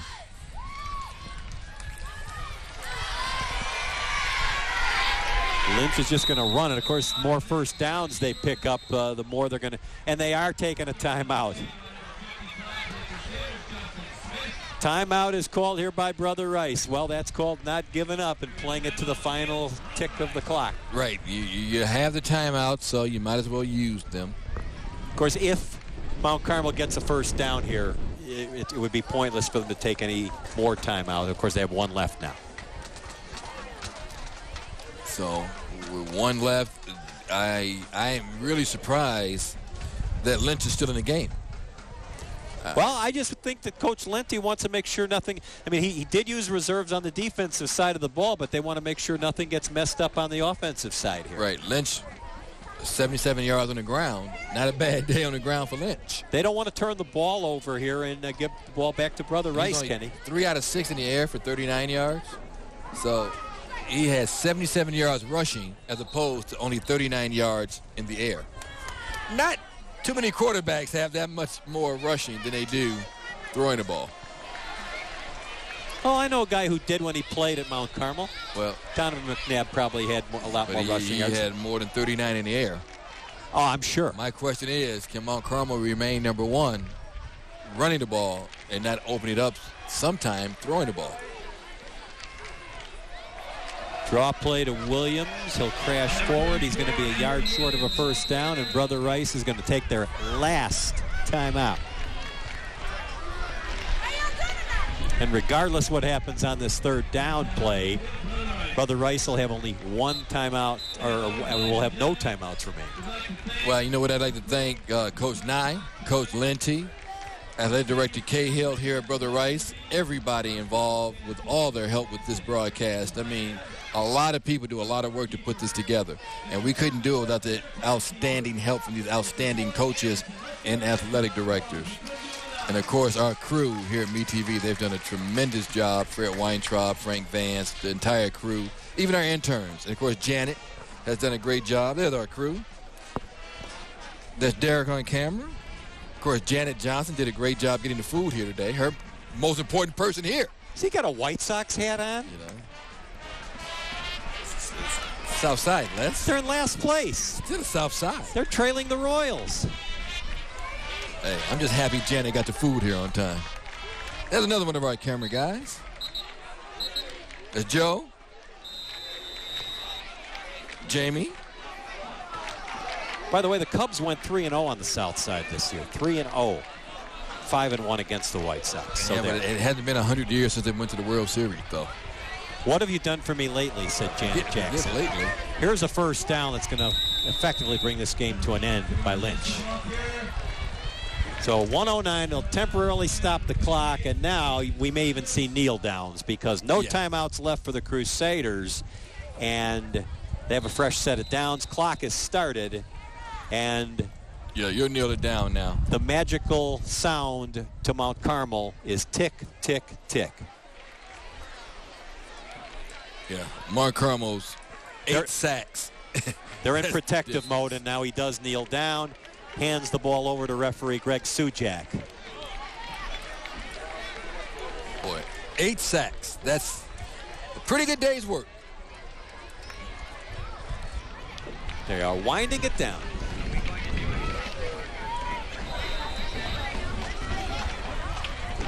One more kneel down, and then this baby is going to be, it will belong to the ageless, as they say. And don't forget, you can see the RCN highlights on MeTVChicago.com. Lynch kneels down, and your final score here tonight at Brother Rice High School is going to be number 1 ranked Mount Carmel 28, Brother Rice 15. Great sportsmanship and class shown, as it always is, by both of these programs as they shake hands. Both teams in the center of the field.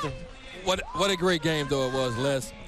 What a great defensive performance that we saw from Mount Carmel. And, of course, on offense, Williams 175 yards, 3 touchdowns. Brother Rice got a couple of touchdowns, one on an 85-yard kickoff return and an 11-yard pass. But just a tremendous offensive performance by Edwin Williams from Mount Carmel. But I'm so impressed with the defense. Anytime you can sack a team 8 times, that just shows what a great defensive team we have. And don't forget, our next live sporting event here on Metv will be November 23rd at 1 p.m., the day after Thanksgiving. That's the annual Prep Bowl coming up live November 23rd from Soldier Field. And we want to wish everybody good night. Our final score, Mount Carmel 28, Brother Rice 15, and we'll join the Cosby Show now in progress. Good night, everybody.